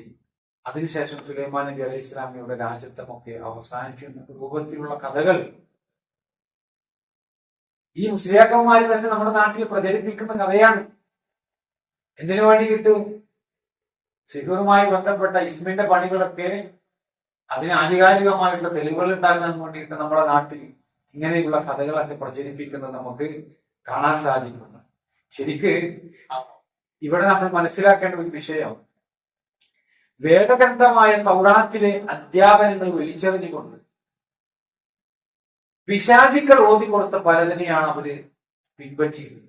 യഹൂദികളിൽപ്പെട്ട ആളുകൾ തൗറാത്തിന്റെ നിയമങ്ങൾ, തൗറാത്തിലൂടെ പഠിപ്പിക്കപ്പെട്ട കാര്യങ്ങളൊക്കെ ഒരു വലിച്ചെറിഞ്ഞിട്ട് സുലൈമാൻ നബി അലൈഹി ഇസ്ലാമയുടെ കഥകളും മറ്റുമൊക്കെ പിശാചുക്കൾ പറഞ്ഞു പരത്തിയത് അവർ സ്വീകരിച്ച് സിഹറിനെ കുറിച്ച് രേഖപ്പെടുത്തിയിട്ടുള്ള ഗ്രന്ഥങ്ങളും മറ്റുമൊക്കെ ശേഖരിച്ച് അതൊരിക്കലും പിശാചുക്കൾക്ക് ലഭിക്കാത്ത രൂപത്തിൽ സുലൈമാൻ നബി അലൈഹി ഇസ്ലാമയുടെ കാലഘട്ടത്തിൽ തന്നെ സുലൈമാൻ നബി എന്ത് ചെയ്തിട്ടുണ്ടായിരുന്നു? ഇതെല്ലാം നശിപ്പിച്ചു കളഞ്ഞിട്ടുണ്ടായിരുന്നു. എങ്ങനെ? മുഖ്തനസർ രാജാവിന്റെ കാലശേഷമാണ് സുലൈമാൻ നബി വരുന്നത്. മുഖ്തനസർ രാജാവിന്റെ കാലശേഷമാണ് സിഹറിന് പ്രചാരം ഉണ്ടായത് ബാബിലോണിൽ. അപ്പോ ആ നാട്ടിലുള്ള ജനങ്ങളുടെ വിശ്വാസത്തെയൊക്കെ തകർത്തെറിയാൻ വേണ്ടി ജനങ്ങളോടായിട്ട് സുലൈമാൻ നബി അലൈഹി ഇസ്ലാം പ്രഖ്യാപിച്ചു വന്നു. എന്താണെന്നറിയോ? ആരെങ്കിലും പിശാചുക്കൾക്ക് അദൃശ്യജ്ഞാനം അറിയാം, ഗൈബ് അറിയാം എന്ന് വാദിച്ചു കഴിഞ്ഞാൽ അവിടെ തല ഞാൻ പോയി കൊടുക്കുന്നു സുലൈമാൻ നബി അലൈഹി ഇസ്ലാം പറഞ്ഞു. ഗൈബ് അറിയാമെന്ന് ആരെങ്കിലും പറഞ്ഞാൽ, വാദിച്ചാൽ അവിടെ തല ഞാൻ പോയി കൊടുക്കും. ആ കാലഘട്ടത്തിൽ ജീവിച്ച സുലൈമാൻ നബി അലൈഹി ഇസ്ലാമിയുടെ കാലഘട്ടത്തിൽ ജീവിച്ച മുഴുവൻ ആളുകളെയും ഈ ഏർപ്പാടിൽ നിന്ന് രക്ഷപ്പെടുത്താൻ സുലൈമാൻ നബി അലൈഹി ഇസ്ലാമിന് സാധിച്ചു. സുഹൃ എന്ന് പറയുന്ന പരിപാടി തന്നെ ആ കാലഘട്ടത്തിൽ ഇല്ലാതെ. എന്നിട്ട് എന്താ ചെയ്തത് സുലൈമാൻ നബി? അവരുടെ കയ്യിലുള്ള ഇത്തരം പാട്ടക്കെട്ടുകളും ഇസ്മിന്റെ കിതാബുകളും അതെല്ലാം സുലൈമാൻ നബി അലൈഹി ഇസ്ലാം കുഴിച്ചിട്ട് നശിപ്പിച്ചു കളഞ്ഞു പലരും. അങ്ങനെ അത് സുലൈമാൻ നബി അലൈഹി ഇസ്ലാമയുടെ കാലശേഷം പിശാചുക്കൾ ഈ വിഷയം വീണ്ടും പൊക്കിക്കൊണ്ടുവരാൻ വേണ്ടി സുലൈമാൻ നബി അലൈഹി ഇസ്ലാം എവിടെയാണോ അതെല്ലാം നശിപ്പിച്ചത്, അതെല്ലാം സ്ഥലങ്ങൾ ഈ ശൈത്താന്മാര് ജനങ്ങൾക്ക് കാണിച്ചു കൊടുത്ത് പതിയെ പതിയെ വീണ്ടും അവരെ സിഹറിലേക്ക് കൊണ്ടുവന്നു. എന്നിട്ട് ഈ പിശാചുക്കൾ പറഞ്ഞ് പ്രചരിപ്പിച്ചു. എന്താ പറഞ്ഞ് പ്രചരിപ്പിച്ചത്? സുലൈമാൻ നബി അലൈഹി ഇസ്ലാമിയുടെ രാജവാഴ്ചയിലൂടെ അദ്ദേഹം നേടിയെടുത്ത എല്ലാ അനുഗ്രഹങ്ങളും സൗകര്യങ്ങളും അത് സിഹറിലൂടെ ലഭിച്ചതാണ്. അതാണ് സൂറത്തുൽ ബഖറയിൽ 102-ാമത്തെ ആയത്തിൽ അല്ലാഹു സുബ്ഹാനഹു വ തആല ഖണ്ഡിച്ചുകൊണ്ട് പറയുന്നത്.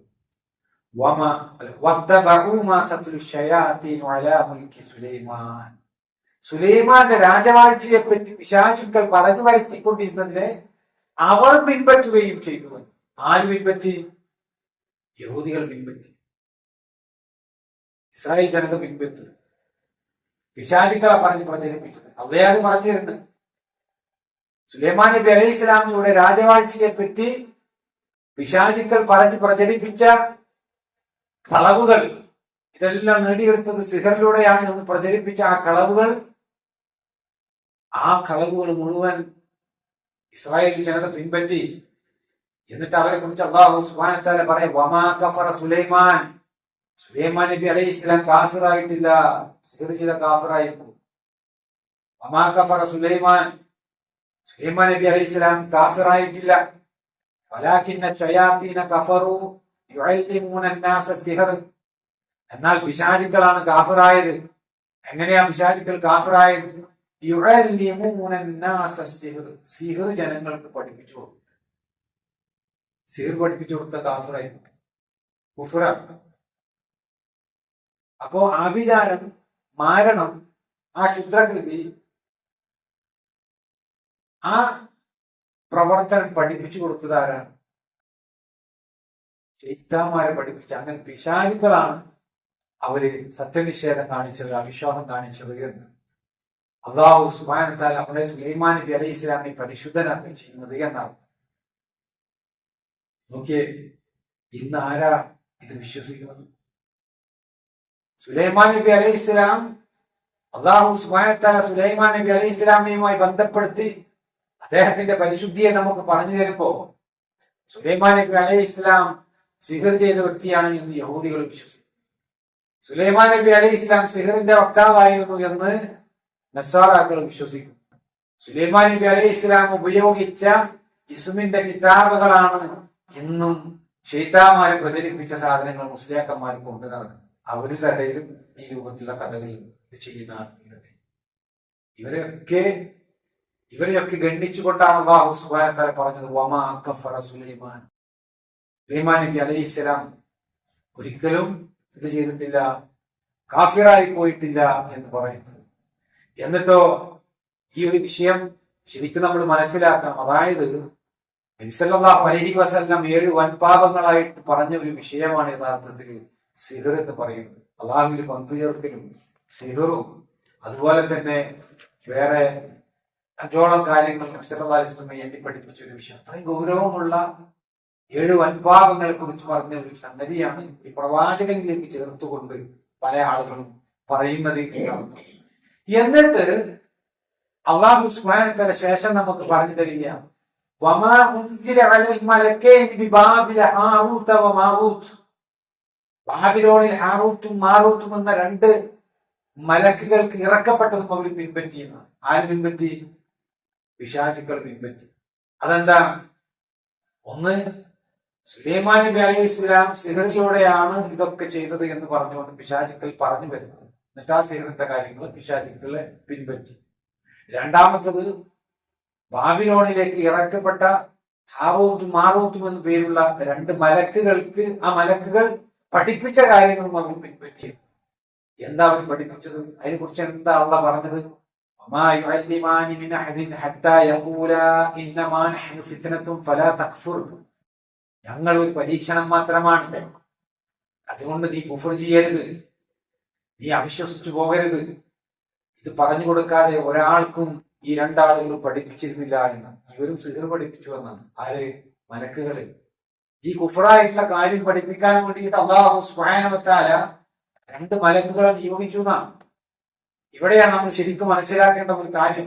ഇതിന്റെ ഗൗരവം എന്താണ് എന്നുള്ളത് തിരിച്ചറിയും. അല്ലാഹു സുബ്ഹാനഹു വ തആല 7 വൻപാപങ്ങളാണ് എന്ന് വിശേഷിപ്പിച്ച ഒരു കാര്യം, അത് ജനങ്ങളെ പഠിപ്പിക്കാൻ വേണ്ടി വാനലോകത്തു നിന്ന് അല്ലാഹു സുബ്ഹാനഹു വ തആല 2 മലക്കുകളെ നിയോഗിച്ചു. 2 മലക്കുകൾ വന്നിട്ട് സിഹർ പഠിപ്പിക്കുക എന്ന ഒരു ഹലാനിയത്തിന്റെ റഅയിന്റെ സംസാരം നമ്മളെ കേരളക്കരയിൽ സജീവമാണ്. എന്താണ് അഹ്ലു സുന്നത്തിന്റെ പണ്ഡിതന്മാർ ഇതിന് വിശദീകരിച്ചത്? അത് നോക്കാൻ തയ്യാറല്ല. ഇമാം അൽബാനി റഹിമഹുല്ലാഹ് പോലെയുള്ള പണ്ഡിതന്മാർ ഇതിനെ വളരെ ഭംഗിയായിട്ട് വിശദീകരിക്കുന്നു. എത്രയോ ഗൗരവമുള്ള ഒരു കാര്യമാണ് യഥാർത്ഥത്തിൽ ഇവിടെ നടക്കുന്നത്. അല്ലാഹു സുബ്ഹാനഹു വ തആല ഇതിനുള്ള മുഅ്ജിസത്തുകളെ സിഹറിന്റെ പ്രവർത്തനമായിട്ട്, പിശാചിന്റെ പ്രവർത്തനങ്ങളായിട്ട് കൂട്ടിക്കുഴച്ച് ഹക്കെന്താണ് ബാത്തിൽ എന്താണ് എന്നുള്ളത് വേർതിരിച്ച് മനസ്സിലാക്കാൻ കഴിയാത്ത രൂപത്തിൽ ജനങ്ങൾക്ക് ഇടയിൽ സംശയങ്ങൾ ഉണ്ടാകും. ആ സമയത്താണ് അല്ലാഹു സുബ്ഹാനഹു വ തആല ഈ രണ്ട് മലക്കുകളിൽ കൊടുത്ത് പഠിപ്പിക്കുന്നത്. ഇതെങ്ങനെയാ മനസ്സിലാക്കുക? രണ്ട് സംഭവങ്ങൾ ഇതുമായി ബന്ധപ്പെട്ടുകൊണ്ട് ഉദ്ധരിക്കാറുണ്ട്. ഒന്ന്, മൂസാ നബിയുടെ കാലത്തുള്ള സംഭവം. മൂസാ നബി അലൈഹി സ്വലാം ഫിർഔനിനെ തൗഹീദിലേക്ക് ക്ഷണിച്ചു, ദൃഷ്ടാന്തവും കാണിച്ചു കൊടുത്തു. അല്ലെ, എന്താ ദൃഷ്ടാന്തം? മൂസാ നബി കാണിച്ചു കൊടുത്ത് നിലത്തിട്ടാൽ പാമ്പാവും. പിന്നെ ഉപ്പായമാരിലേക്ക് കൈ പ്രവേശിച്ച് കാണിച്ചു കൊടുത്തു കഴിഞ്ഞാൽ ഈ വെള്ളഭാഗം പ്രകാശിക്കും. ഇത് രണ്ടാണല്ലോ പ്രകടമായ ഒരു മുഅ്ജിസത്ത് കാണിച്ചത്. ഇത് കണ്ടപ്പോ എന്താ പറഞ്ഞത് ഫിറോൻ? ഇത് മുഅ്ജിസത്താണ് കാണിക്കുന്നത്. ഫിറോൻ പറഞ്ഞത് എന്താ? ഇത് സിഹിറാണ്, കൺകെട്ട്, ജാലവിദ്യ അല്ലേ? അന്നേരം ഞാനും ഷാഹിർമാരെ കൊണ്ടുവരാം, എന്നിട്ട് നമുക്കൊരു മത്സരം നടത്താൻ തീരുമാനിച്ചു. നമുക്ക് തഫ്സീറുകളിലൊക്കെ കാണാം, എല്ലാ ജനങ്ങളും പങ്കെടുക്കുന്ന ഒരു ഉത്സവ ദിവസത്തിലാണ് അന്ന് ആ മത്സരം നടക്കുന്നത്. കാരണം അത് ആരും കൊണ്ടിരിക്കില്ല, എല്ലാവരും ഉത്സവത്തിലേക്ക് വരും. അങ്ങനെ ഒരു വലിയ സദസ്സിന്റെ മുമ്പിലാണ് ഇത് നടക്കുന്നത്. എല്ലാവരും ഇത് കാണാണ്, ശ്രദ്ധിക്കണേ, എല്ലാവരും ഇത് കാണും. അങ്ങനെ മൂസാ നബി അലൈഹി സ്വലാം അതുപോലെ തന്നെ അവർ കൊണ്ടുവന്ന പ്രഗത്ഭരായിട്ടുള്ള ഒരുപാട് സാഹിബ്, അവരൊക്കെ അവരുടെ കയ്യിലുള്ള കയറ് നിലത്തിട്ട് അത് പാമ്പായി. അത് പാമ്പായപ്പോ മൂസാ നബിക്ക് പോലും അത് തോന്നിയല്ലേ, അത് പാമ്പായി. അല്ലാഹു സുബ്ഹാനഹു വ തആല വഹി നൽകി മൂസാ നബിയുടെ കയ്യിലുള്ള വടിയിടാൻ അത് ഇട്ടു, അതിനെ നമുക്ക് തിന്നു. അല്ലേ? ആർക്കാണത് മനസ്സിലായത്? മൂസാ നബി കാണിക്കുന്നത് സിഹിറല്ല, മറിച്ച് അത് മുഅ്ജിസത്താണ്, അള്ളാഹുവിൽ നിന്നുള്ളതാണ്, കാര്യകാരണ ബന്ധങ്ങൾക്ക് അപ്പുറമുള്ള പ്രവർത്തനമാണ് എന്ന് ആ കൂടി നിന്ന ജനാവലിയിൽ അത് ആദ്യം മനസ്സിലായ ആർക്കാണ്? സാലിഹ്മാർക്ക്. എന്തുകൊണ്ട്? അവർക്ക് സിഹിർ എന്താണെന്ന് അറിയാം. മനസ്സിലായോ? ഇതാണ് അഹ്ലുസുന്നത്തിന്റെ പണ്ഡിതന്മാർ പഠിപ്പിച്ചു തരുന്നത്. സിഹിർ എന്താണ് എന്നുള്ളത് സാലിഹ്മാർക്ക് അറിയാം. അതുകൊണ്ട് മൂസാ നബി ചെയ്യുന്ന പ്രവർത്തനം അത് സിഹിറല്ല. അതുകൊണ്ട് അവര് വിശ്വാസം പ്രഖ്യാപിച്ചു. മൂസയുടെയും ഹാറൂന്റെയും റബ്ബിൽ വിശ്വസിച്ചു എന്ന് പറഞ്ഞു. പിന്നീട് അവരെ കൊലപ്പെടുത്തി. ഒരു സുജൂദ് പോലും ചെയ്യാതെ അവർ സ്വർഗത്തിലേക്ക് പോയി. അവർ അവിശ്വാസം പ്രകടിപ്പിച്ചത് അടിസ്ഥാനത്തിൽ ഷഹീദായി. ഇതൊരു വിഷയം. അതേപോലെ തന്നെ ഇമാം മുസ്ലിം രേഖപ്പെടുത്തിയ ഒരു ഹദീസിൽ കാണാം, പണ്ഡിതന്മാർ വിശദീകരിക്കുകയാണെങ്കിൽ നബി സല്ലല്ലാഹു അലൈഹി വസല്ലമ കഴിഞ്ഞു പോയ ഒരു ചരിത്രം നമുക്ക് പറഞ്ഞു തരികയാണ്. പണ്ട് ഒരു രാജാവ് ഉണ്ടായിരുന്നു. നബി സല്ലല്ലാഹു അലൈഹി വസല്ലമ പറഞ്ഞു തരുന്നതാണ്, അമർ ചിത്രകഥയിലെ കഥയല്ല. പണ്ടൊരു രാജാവ് ഉണ്ടായിരുന്നു. അയാളുടെ കാര്യങ്ങളൊക്കെ ഉപദേശിക്കാൻ വേണ്ടിയിട്ട് ഒരു സാഹിർ ഉണ്ടായിരുന്നു ആ രാജാവ്. പക്ഷേ ആ സാഹിറിന്റെ മരണശേഷം ഇനി സിഹിറുമായി ബന്ധപ്പെട്ട, മാരണവുമായി ബന്ധപ്പെട്ട വിഷയങ്ങൾ ഉപയോഗപ്പെടുത്തുന്നതിന് വേണ്ടി തനിക്കൊരു പിൻഗാമിയെ വേണമെന്ന് ആ സാഹിർ ആലോചിക്കുകയാണ്. ആരെങ്കിലും ഇത് പഠിപ്പിച്ചു കൊടുക്കണമല്ലോ. ഞാൻ മരിച്ചു കഴിഞ്ഞാൽ പിന്നെ രാജകുടുംബത്തിൽ അവർ ഉപദേശിക്കാൻ വേണ്ടിയിട്ട് ഞാൻ ആരാ ഉള്ളത് എന്നുള്ളത്. അങ്ങനെ തനിക്കൊരു പിൻഗാമി വേണമെന്ന് ആഗ്രഹത്തോടു കൂടിയിട്ട് അയാൾ ഒരു കുട്ടിക്ക് സിഹിർ പഠിപ്പിച്ചു കൊടുക്കലോ. എങ്ങനെയാണ് മരണം ചെയ്യാനുള്ള ഇസ്മിന്റെ പണികളൊക്കെ ഒരു കുട്ടിക്ക് പഠിപ്പിച്ചു കൊടുക്കാൻ. അങ്ങനെ ആ കുട്ടി ഇത് പഠിക്കാൻ വേണ്ടിയിട്ട് ആ സാഹിറിന്റെ അടുക്കിലേക്ക് പോകും. ഇതൊക്കെ അമാനി മൗലവി റഹിമഹുല്ലാഹ് അമാനി മൗലവിയുടെ തഫ്സീറിൽ കൂടി ഉദ്ധരിച്ചിട്ടുള്ള സംഭവങ്ങളാട്ടോ. ഇമാം മുസ്ലിം രേഖപ്പെടുത്തിയ ഹദീസാണ്. ആ കുട്ടി സിഹിർ പഠിക്കാൻ വേണ്ടിയിട്ട് ഇങ്ങനെ പോകുന്ന വഴിയിൽ ഒരു പുരോഹിതനെ കണ്ടുമുട്ടി. ആ പുരോഹിതൻ ഉപദേശിച്ചു, ഇത് കുഫറിന്റെ പണിയാണ്, ഇത് ചെയ്യരുത്, നമ്മളെ റബ്ബിനെ മാത്രം ആരാധിക്കണം, ശൈത്താനുമായി ബന്ധപ്പെട്ട കാര്യങ്ങൾ, അങ്ങനെ സിഹിർ അത് കുറ്റമാണ്, ചെയ്യാൻ പാടില്ലാത്തതാണ് എന്നുള്ളത് പഠിപ്പിച്ചു കൊടുക്കുക. ഈ കുട്ടി കൺഫ്യൂസ്ഡായി, കുട്ടിക്ക് സംശയമായി. അങ്ങനെ കുട്ടി ഒരിക്കൽ ആ വഴിയിലൂടെ ഇങ്ങനെ പോണ സമയത്ത് കുട്ടി പുരോഹിതന്റെ അടുക്കൽ പോയിട്ട് പഠിക്കൽ തുടങ്ങി. അങ്ങനെ പഠിക്കാൻ വേണ്ടിയിട്ട് പോകുന്ന സമയത്ത് ഒരു വലിയ മൃഗം ആ കുട്ടിയുടെ മുമ്പിൽ പ്രത്യക്ഷപ്പെടും. അപ്പോ ആ കുട്ടി അള്ളാഹിനോട് പ്രാർത്ഥിക്കാൻ ഒരു കല്ല് കയ്യിലെടുത്തിട്ട് അള്ളാഹിനോട് പ്രാർത്ഥിച്ചിട്ട് പറഞ്ഞു, ആ പുരോഹിതൻ പറഞ്ഞ കാര്യങ്ങൾ സത്യമാണ് എങ്കിൽ എന്നെ ഈ മൃഗത്തിൽ നിന്ന് രക്ഷപ്പെടുത്തണേ, ഈ മൃഗത്തെ നീ എനിക്ക് കൊലപ്പെടുത്തണം, അതുകൊണ്ട് ഈ മൃഗത്തെ കൊല്ലണമേ എന്ന് പറഞ്ഞുകൊണ്ട് ആ കല്ലെടുത്തിട്ട് ഒറ്റ ഏറണം. ആ കല്ല് ആ മൃഗത്തിന്റെ മേലിൽ തട്ടി ആ മൃഗം തൽക്ഷണം വീണ് ആ മൃഗം മരിച്ചുപോയി, അത് ചത്തു. അത് ജനങ്ങളുടെ ഇടയിൽ അറിഞ്ഞു. ജനങ്ങൾക്കിടയിൽ ആ കുട്ടിയെ കുറിച്ച് ഒരു കീർത്തി വന്നു. ശരിക്കും അവിടെ എന്ത് സംഭവിച്ചു? കുട്ടി പ്രാർത്ഥിക്കുന്നത് അള്ളാഹിനോടാണ്, അല്ലെ? അള്ളാഹിനോട് അള്ളാഹുവിനുള്ള വിശ്വാസത്തെ തവസ്സുലാക്കിക്കൊണ്ടാണ് ആ പ്രാർത്ഥിക്കുന്നത്. ആ പുരോഹിതൻ പറഞ്ഞത് സത്യമാണ് എങ്കിൽ അള്ളാഹു എന്നെ നീ രക്ഷിക്കണേ, ഈ മൃഗത്തെ നീ കൊല്ലണേ എന്നുള്ളത് പറഞ്ഞിട്ടാണ് അള്ളാഹിനോട് ആ മൃഗത്തെ കൊലപ്പെടുത്താൻ വേണ്ടി അള്ളാഹിനോടാണ് പ്രാർത്ഥിക്കുന്നത്, അല്ലെ? ഇത് ആ കുട്ടിയിലൂടെ അള്ളാഹു സുബ്ഹാനഹു വ തആല പ്രകടമാക്കിയിട്ടുള്ള ഒരു കറാമത്താണ് ഇവിടെ നടക്കുന്നത്. പക്ഷെ ആ കുട്ടിയുടെ പേരും പ്രശസ്തിയൊക്കെ ഉയർന്നു. അതിനുശേഷം ആ കുട്ടിയുടെ പ്രാർത്ഥന മൂലം പല ആളുകളുടെ രോഗങ്ങൾ സുഖപ്പെടൽ തുടങ്ങി. പല ആളുകളെ കുട്ടിയെടുത്തേക്ക് പോയി കുട്ടി എന്ന് പ്രാർത്ഥിക്കും, അപ്പൊ അസുഖം മാറും. അങ്ങനെ ആ കുട്ടിയെ സംബന്ധിച്ച് വലിയ മതിപ്പുണ്ടായി ജനങ്ങളുടെ ഇടയിൽ. അങ്ങനെ ഇരിക്കെയാണ് രാജാവിന് നേരിട്ടറിയുന്ന ഒരാളുടെ കണ്ണിന്റെ കാഴ്ച നഷ്ടപ്പെട്ടു. അപ്പൊ അത് സുഖപ്പെടുത്താൻ കഴിയുന്ന ആരാണ് ഉള്ളത് എന്നുള്ളത് രാജാവ് അന്വേഷിച്ചപ്പോ ഈ കുട്ടിനെ കുറിച്ച് പറഞ്ഞു. അപ്പൊ രാജാവിന്റെ പരിചയക്കാരനായിട്ടുള്ള കാഴ്ച നഷ്ടപ്പെട്ടു പോയ വ്യക്തിയെ ഈ കുട്ടിയുടെ അടുക്കിലേക്ക് കൊണ്ടുവന്നു. എന്നിട്ട് ആ കുട്ടി പ്രാർത്ഥിച്ചു, അയാളുടെ കാഴ്ച തിരിച്ചു കിട്ടി. അതോടുകൂടി കുട്ടി വളരെ പ്രശസ്തനായി. ആ നാട്ടിൽ മുഴുവൻ ആ കുട്ടി അറിയപ്പെടുന്ന ഒരാളായി മാറി. പക്ഷേ ആ കുട്ടിയെ കുറിച്ച് ജനങ്ങൾ പറഞ്ഞത് എന്താ? സിഹിറിലൂടെയാണ് ആ കുട്ടികളൊക്കെ ചെയ്യുന്നത്. കാരണം എന്താ? സിഹിർ പഠിക്കാൻ വേണ്ടിയിട്ട് സാഹറിന്റെ അടുക്കിലേക്ക് പോയിരുന്ന കുട്ടി സിഹിറിലൂടെയാണ് ഈ കാര്യങ്ങളെല്ലാം ചെയ്യുന്നത് എന്ന് ആ ജനങ്ങൾ പറയാൻ തുടങ്ങി എന്നുള്ളത്. അതോടുകൂടി ഈ കുട്ടിക്ക് വിഭ്രാന്തിയായി. ഈ കുട്ടി പ്രഖ്യാപിച്ചു, അല്ല, ഞാൻ എന്റെ റബ്ബിനോട് പ്രാർത്ഥിച്ചിട്ട് എന്റെ റബ്ബ് മുഖാന്തരമാണ് എനിക്കിതെല്ലാം ചെയ്യാൻ സാധിക്കുന്നത് എന്ന് ആ കുട്ടി പറഞ്ഞു. അന്നേരം ഞാനല്ലാതെ നിനക്ക് ഏത് റബ്ബാണ് എന്ന് ചോദിച്ചുകൊണ്ട് ആ രാജാവ് പ്രത്യക്ഷപ്പെടുക. ആ രാജാവ് വളരെ ധിക്കാരത്തോടു കൂടിയിട്ട് പ്രതികരിക്കുകയാണ്.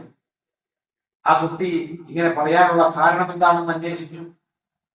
ആ കുട്ടി എവിടെ നിന്നാണ് ഇതൊക്കെ പറയാൻ പഠിച്ചത്? അദ്ദേഹത്തിന്റെ ഗുരുനാഥനെ കണ്ടെത്തി. ആ പുരോഹിതനെ ഈ രാജാവ് എന്ത് ചെയ്തു? ഉളിവാട് വെച്ച് പൊളിച്ചു വീഴ്ത്തിക്കൊണ്ട് ആ പുരോഹിതനെ കൊലപ്പെടുത്തി കളഞ്ഞു. എന്നിട്ട് ഈ കുട്ടിയെയും കൊല്ലാൻ വേണ്ടിയിട്ട് ആ കുട്ടിയോട് അവന്റെ വിശ്വാസത്തിൽ നിന്ന് പിന്മാറാൻ വേണ്ടിയിട്ട് രാജാവ് ആവശ്യപ്പെട്ടു. അതിന് സമ്മതിക്കാതിരുന്ന സന്ദർഭത്തിൽ ആ കുട്ടിയെ ഒരു മലക്ക് മുകളിൽ കൊണ്ടുപോയിട്ട് കീഴ്പോട്ടിടാൻ വേണ്ടിയിട്ട് രാജാവ് കൽപ്പിക്കുക. പക്ഷെ ആ കുട്ടി അങ്ങനെ മലയുടെ മുകളിൽ കൊണ്ടുപോയിട്ട് കുട്ടിയെ താഴേക്ക് ഇടുന്ന സന്ദർഭത്തിൽ കുട്ടി അള്ളാഹിനോട് പ്രാർത്ഥിച്ച് രക്ഷപ്പെടുത്താൻ വേണ്ടി അത്ഭുതകരമായിട്ട് ആ കുട്ടി ആ പ്രയാസത്തിൽ നിന്ന് രക്ഷപ്പെട്ടു. അങ്ങനെ അതിനെ കൊല്ലാൻ സാധിച്ചില്ല. അപ്പൊ അത് കഴിഞ്ഞപ്പോ രാജാവ് പറഞ്ഞ ആ കുട്ടിയെ ഒരു കപ്പലിൽ കൊണ്ടുപോയിട്ട് കടലിൽ ഇറക്കി വധിക്കാൻ വേണ്ടി പറഞ്ഞു. അതിൽ ഏർപ്പാടുകളൊക്കെ രാജാവ് ചെയ്തു. പക്ഷെ അവിടെയും ആ കടലിലെത്തിയപ്പോ കുട്ടി അള്ളാഹിനോട് പ്രാർത്ഥിച്ച് വളരെ അത്ഭുതകരമായിട്ട് അവിടെ നിന്ന് രക്ഷപ്പെട്ടു. അവസാനം കുട്ടി ആ രാജാവിനോട് പറഞ്ഞു, എന്നെ നിങ്ങൾക്ക് കൊല്ലണമെങ്കിൽ എന്റെ കയ്യിലുള്ള എന്റെ അമ്പ് കൊണ്ട് എന്റെ റബ്ബിന്റെ പേര് നിങ്ങൾ പരസ്യമായിട്ട് പറയും. എന്റെ റബ്ബിന്റെ പേര് നിങ്ങൾ പരസ്യമായിട്ട് പറഞ്ഞ് നിങ്ങൾ എന്ത് ചെയ്യണം? എന്നെ കൊല്ലാൻ ശ്രമിക്കണം. അങ്ങനെ ആ കുട്ടി പറഞ്ഞത് അനുസരിച്ചുകൊണ്ട് അവിടെയുള്ള അങ്ങാട്ടിലുള്ള എല്ലാ ജനങ്ങളെയും ഒരുമിച്ച് കൂട്ടി എല്ലാ ആളുകളുടെ മുമ്പിൽ ഇത് ചെയ്യണമെന്നാണ്. ഓക്കെ, എല്ലാ ആളുകളുടെ വിശ്വാസം എന്താണ്? എല്ലാ ആളുകളുടെ വിശ്വാസം ഈ കുട്ടിയുടെ പ്രവർത്തനങ്ങളൊക്കെ സിഹറിലൂടെയാണ് എന്നാണ്, അല്ലേ? അപ്പൊ ആ കുട്ടി ആ ജനങ്ങൾക്കൊക്കെ ആ തെറ്റിദ്ധാരണ മാറ്റിക്കൊടുക്കാൻ വേണ്ടിയിട്ട് അവിടെ എല്ലാ ആളുകളെയും ഒരുമിച്ച് കൂട്ടാൻ വേണ്ടി പരസ്യമായി. എന്നിട്ട് ആ കുട്ടിയുടെ കയ്യിലുള്ള അമ്പെടുത്തുകൊണ്ട് ഈ കുട്ടി പറഞ്ഞ റബ്ബിന്റെ പേര് അവര് അമ്പെയ്തു. അങ്ങനെ ആ കുട്ടി മരണപ്പെടുകയും ചെയ്തു. പക്ഷെ അവിടെ എന്താ സംഭവിക്കുന്നത്? അത് മരണപ്പെട്ടതോടുകൂടി ആളുകൾക്കൊക്കെ ഈ കുട്ടി പറഞ്ഞ റബ്ബിൽ വിശ്വാസം ഉണ്ടായി. എല്ലാ ആളുകളും ഈ കുട്ടി പറഞ്ഞ അവിടെ നേരത്തെ സാഹിറുകള് ഉസാ നബിയുടെ സംഭവത്തിൽ നേരത്തെ വിശദീകരിച്ചതുപോലെ ഈ വിഷയത്തിന്റെ സത്യത ആളുകൾക്ക് ബോധ്യപ്പെട്ടു. ഇത് സിഹറിലൂടെ അല്ല എന്നുള്ളത് അവർക്ക് മനസ്സിലായി. കാര്യകാരണ ബന്ധങ്ങൾക്ക് അപ്പുറമായി കൊണ്ടുള്ള ഒരു പ്രവർത്തനം അവിടെ ഈ കുട്ടിയെ രക്ഷപ്പെടുത്തിയ സംഭവങ്ങളിലൊക്കെ ഉണ്ടായിട്ടുണ്ട് എന്നുള്ളത് ബോധ്യപ്പെടുകയാണ്. അങ്ങനെ എല്ലാ ആളുകളും വിശ്വാസം പ്രകടിപ്പിച്ചപ്പോ ആ അക്രമിയായിട്ടുള്ള രാജാവ് ചെയ്തത് എന്താ? രാജാവും അയാളുടെ കിങ്കരന്മാരും വലിയ ഒരു അഗ്നികുണ്ഡം തയ്യാറാക്കാൻ പറഞ്ഞു. അങ്ങനെ വലിയ ഒരു അഗ്നികുണ്ഡം തയ്യാറാക്കി ആ സത്യവിശ്വാസം സ്വീകരിച്ച മുഴുവൻ ആളുകളെയും ആ അഗ്നികുണ്ഡത്തിലേക്ക് അവർ വലിച്ചെറിഞ്ഞു വന്നു. അവരെല്ലാവരും അള്ളാഹുവിന്റെ മാർഗത്തിൽ മരണപ്പെട്ടു. വലിയ അഗ്നികുണ്ഡം ഉണ്ടാക്കിയിട്ട് അതിലേക്ക് വലിച്ചെറിഞ്ഞ് അവർ മുഴുവൻ നശിപ്പിച്ചു കളഞ്ഞു. സൂറത്ത് ബുറൂജിലെ 4 മുതൽ 8 വരെയുള്ള ആയത്ത് അള്ളാഹു സുബ്ഹാനഹു വ തആല സംസാരിക്കുന്നത് ഈ വിഷയമാണ്. ആ കിടങ്ങിന്റെ ആൾക്കാർ നശിച്ചു പോകട്ടെ. അന്നാരി ദാത്തിൽ വഖൂദ്, അതായത് വിറക് നിറച്ച തീയുടെ ആൾക്കാർ. ഇതും അലൈഹ ഖുഊദ്, അവർ അതിങ്കൽ ഇരിക്കുന്നവരായിരുന്ന സന്ദർഭം. വഹും അലാ മാ യഫ്അലൂന ബിൽ മുഅ്മിനീന ശുഹൂദ്, സത്യവിശ്വാസികളെ കൊണ്ട് തങ്ങൾ ചെയ്യുന്നതിന് അവർ ദൃക്സാക്ഷികളായിരുന്നു.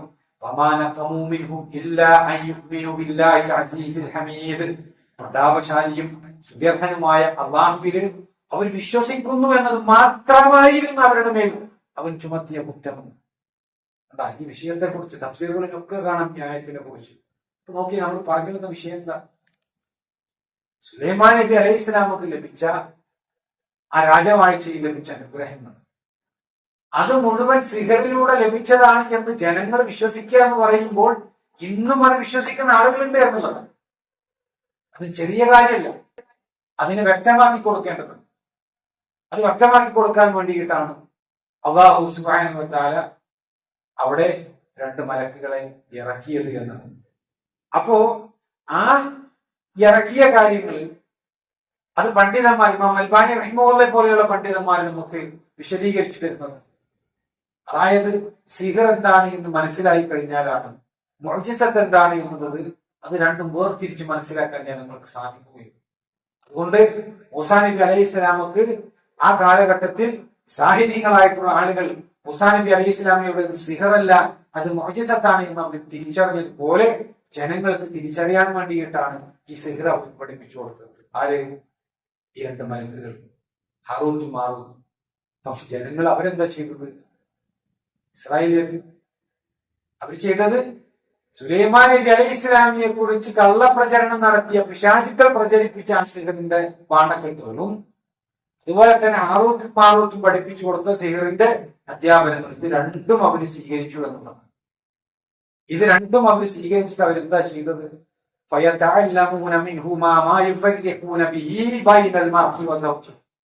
മനുഷ്യന്റെയും അവന്റെ ഇണയുടെയും ഇടയിൽ ഭിന്നിപ്പിക്കുന്ന കാര്യം അവർ ആ 2 ആളിൽ നിന്ന് പഠിച്ചു. 2 കൂട്ടർ ശൈത്താന്മാരിൽ നിന്ന് പഠിച്ചു, ഈ മലക്കുകളിൽ നിന്ന് പഠിച്ചു. അവരത് നല്ല കാര്യത്തിന് വേണ്ടിയിട്ടല്ല ഉപയോഗിച്ചത്. ഭാര്യ ഭർത്താക്കന്മാരെ തമ്മിൽ പിണക്കാൻ വേണ്ടിയിട്ടാണ് അവരതിന് ഉപയോഗിച്ചത്. ഇതൊക്കെ ശരിക്ക് തഫ്സീറുകൾ നമ്മൾ എടുത്ത് വായിച്ചു കഴിഞ്ഞാൽ നമുക്ക് മനസ്സിലാക്കാൻ കഴിയും. നമ്മളൊക്കെ മനസ്സിലാക്കിയിരിക്കേണ്ട ഒരുപാട് കാര്യങ്ങളുണ്ട്. നമ്മളൊന്ന് ആലോചിച്ചു സഹോദരങ്ങളിൽ, എവിടെയും കുഴപ്പങ്ങൾ ഉണ്ടാക്കുന്നതിന്റെ ഒക്കെ പിന്നിൽ ശൈത്താനാണ്, തിന്മകളുടെ പ്രചാരകരാണ്. പിശാചിനെ സംബന്ധിച്ചിടത്തോളം അവർക്ക് ഏറ്റവും ഇഷ്ടമുള്ള കാര്യം എന്ന് പറയുന്നത് ഭാര്യ ഭർത്താക്കന്മാരെ തമ്മിൽ തെറ്റിക്കുക എന്നുള്ളതാണ്. ഇമാം മുസ്ലിം രേഖപ്പെടുത്തിയ ഹദീസിൽ കാണാം, ഇന്ന ഇബ്ലീസ യദഉ അർശഹു അലൽ മാർ, തീർച്ചയായിട്ടും ഇബ്ലീസ് അവന്റെ സിംഹാസനം ജലത്തിലാണ് വെക്കുന്നത്. സുമ്മ യബ്അസു സറായ, പിന്നീട് അവൻ തന്റെ സൈന്യങ്ങളെ അയക്കും. ഫഅദ്നാഹും മിൻഹു മൻസിലതൻ അഅളമഹും ഫിത്ന, അവരിൽ നിന്ന് അവന്റെ അടുക്കൽ ഏറ്റവും അടുത്ത സ്ഥാനമുള്ളവൻ അവരിൽ ഏറ്റവും കുഴപ്പമുണ്ടാക്കുന്നവനാണ്. അവരിൽ ഒരാൾ വന്നിട്ട് പറയും, ഫഅൽതു ഖദാ വഖദാ, ഞാൻ ഈ രൂപത്തിൽ ഇന്ന രൂപത്തിലൊക്കെ ജനങ്ങൾക്കിടയിൽ കുഴപ്പങ്ങൾ ഉണ്ടാക്കിയിട്ടുണ്ട് എന്ന്. ഫയഖൂലു മാ സനഅത ശൈഅ. അപ്പൊ അവൻ ഇബ്ലീസ് പറഞ്ഞു ഒന്നും ചെയ്തിട്ടില്ല. ഖാല സുമ്മ യജീഉ അഹദുഹും ഫയഖൂൽ. പിന്നെ മറ്റൊരാൾ വന്നിട്ട് അവന് പറയും മാ തറക്തുഹു ഹത്താ ഫറഖ്തു ബൈനഹു വ ബൈന ഇംറഅതിഹി.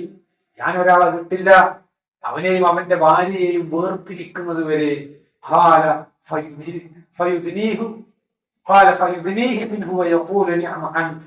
അപ്പോൾ ഇബ്ലീസ് അവനെ അടുപ്പിച്ചുകൊണ്ട് പറയും നീ എത്ര നല്ല പ്രവർത്തനം ചെയ്തു. നോക്കി, ഇത് അള്ളാഹുവിന്റെ റസൂൽ നമുക്ക് പഠിപ്പിച്ചിരുന്നതിനാണ്. പിശാച് ഏറ്റവും ഇഷ്ടപ്പെടുന്ന ഒരു കാര്യം ഒരു കുടുംബത്തിന്റെ ഉള്ളിൽ അതിൽ ചിത്രത ഉണ്ടാക്കുക എന്നതാണ്. നമ്മൾ ആലോചിച്ച് നോക്ക്, നമ്മുടെ വീട്ടിന്റെ ഉള്ളിലെ സ്വസ്ഥത പോയി കഴിഞ്ഞാൽ എന്തിനൊക്കെ ബാധിക്കും നമ്മൾ ചിന്തിച്ചു.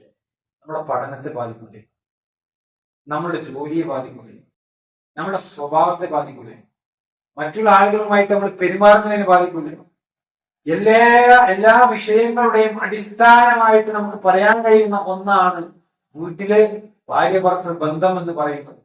ഭർത്താവിന്റെ സ്വഭാവം ശരിയല്ല എങ്കിൽ അതിൻ്റെതായിട്ടുള്ള തകരാറുകൾ, പ്രയാസങ്ങൾ ഭാര്യ പ്രകടിപ്പിക്കും. അതേപോലെ തന്നെ ഭാര്യയുടെ സ്വഭാവം ശരിയല്ല എങ്കിൽ അതേപോലെയുള്ള ബുദ്ധിമുട്ടുകൾ, പ്രയാസങ്ങൾ ഭർത്താവ് പ്രകടിപ്പിക്കും. ഇത് തിരിച്ചറിയേണ്ട ആളുകളാ വിശ്വാസികൾ.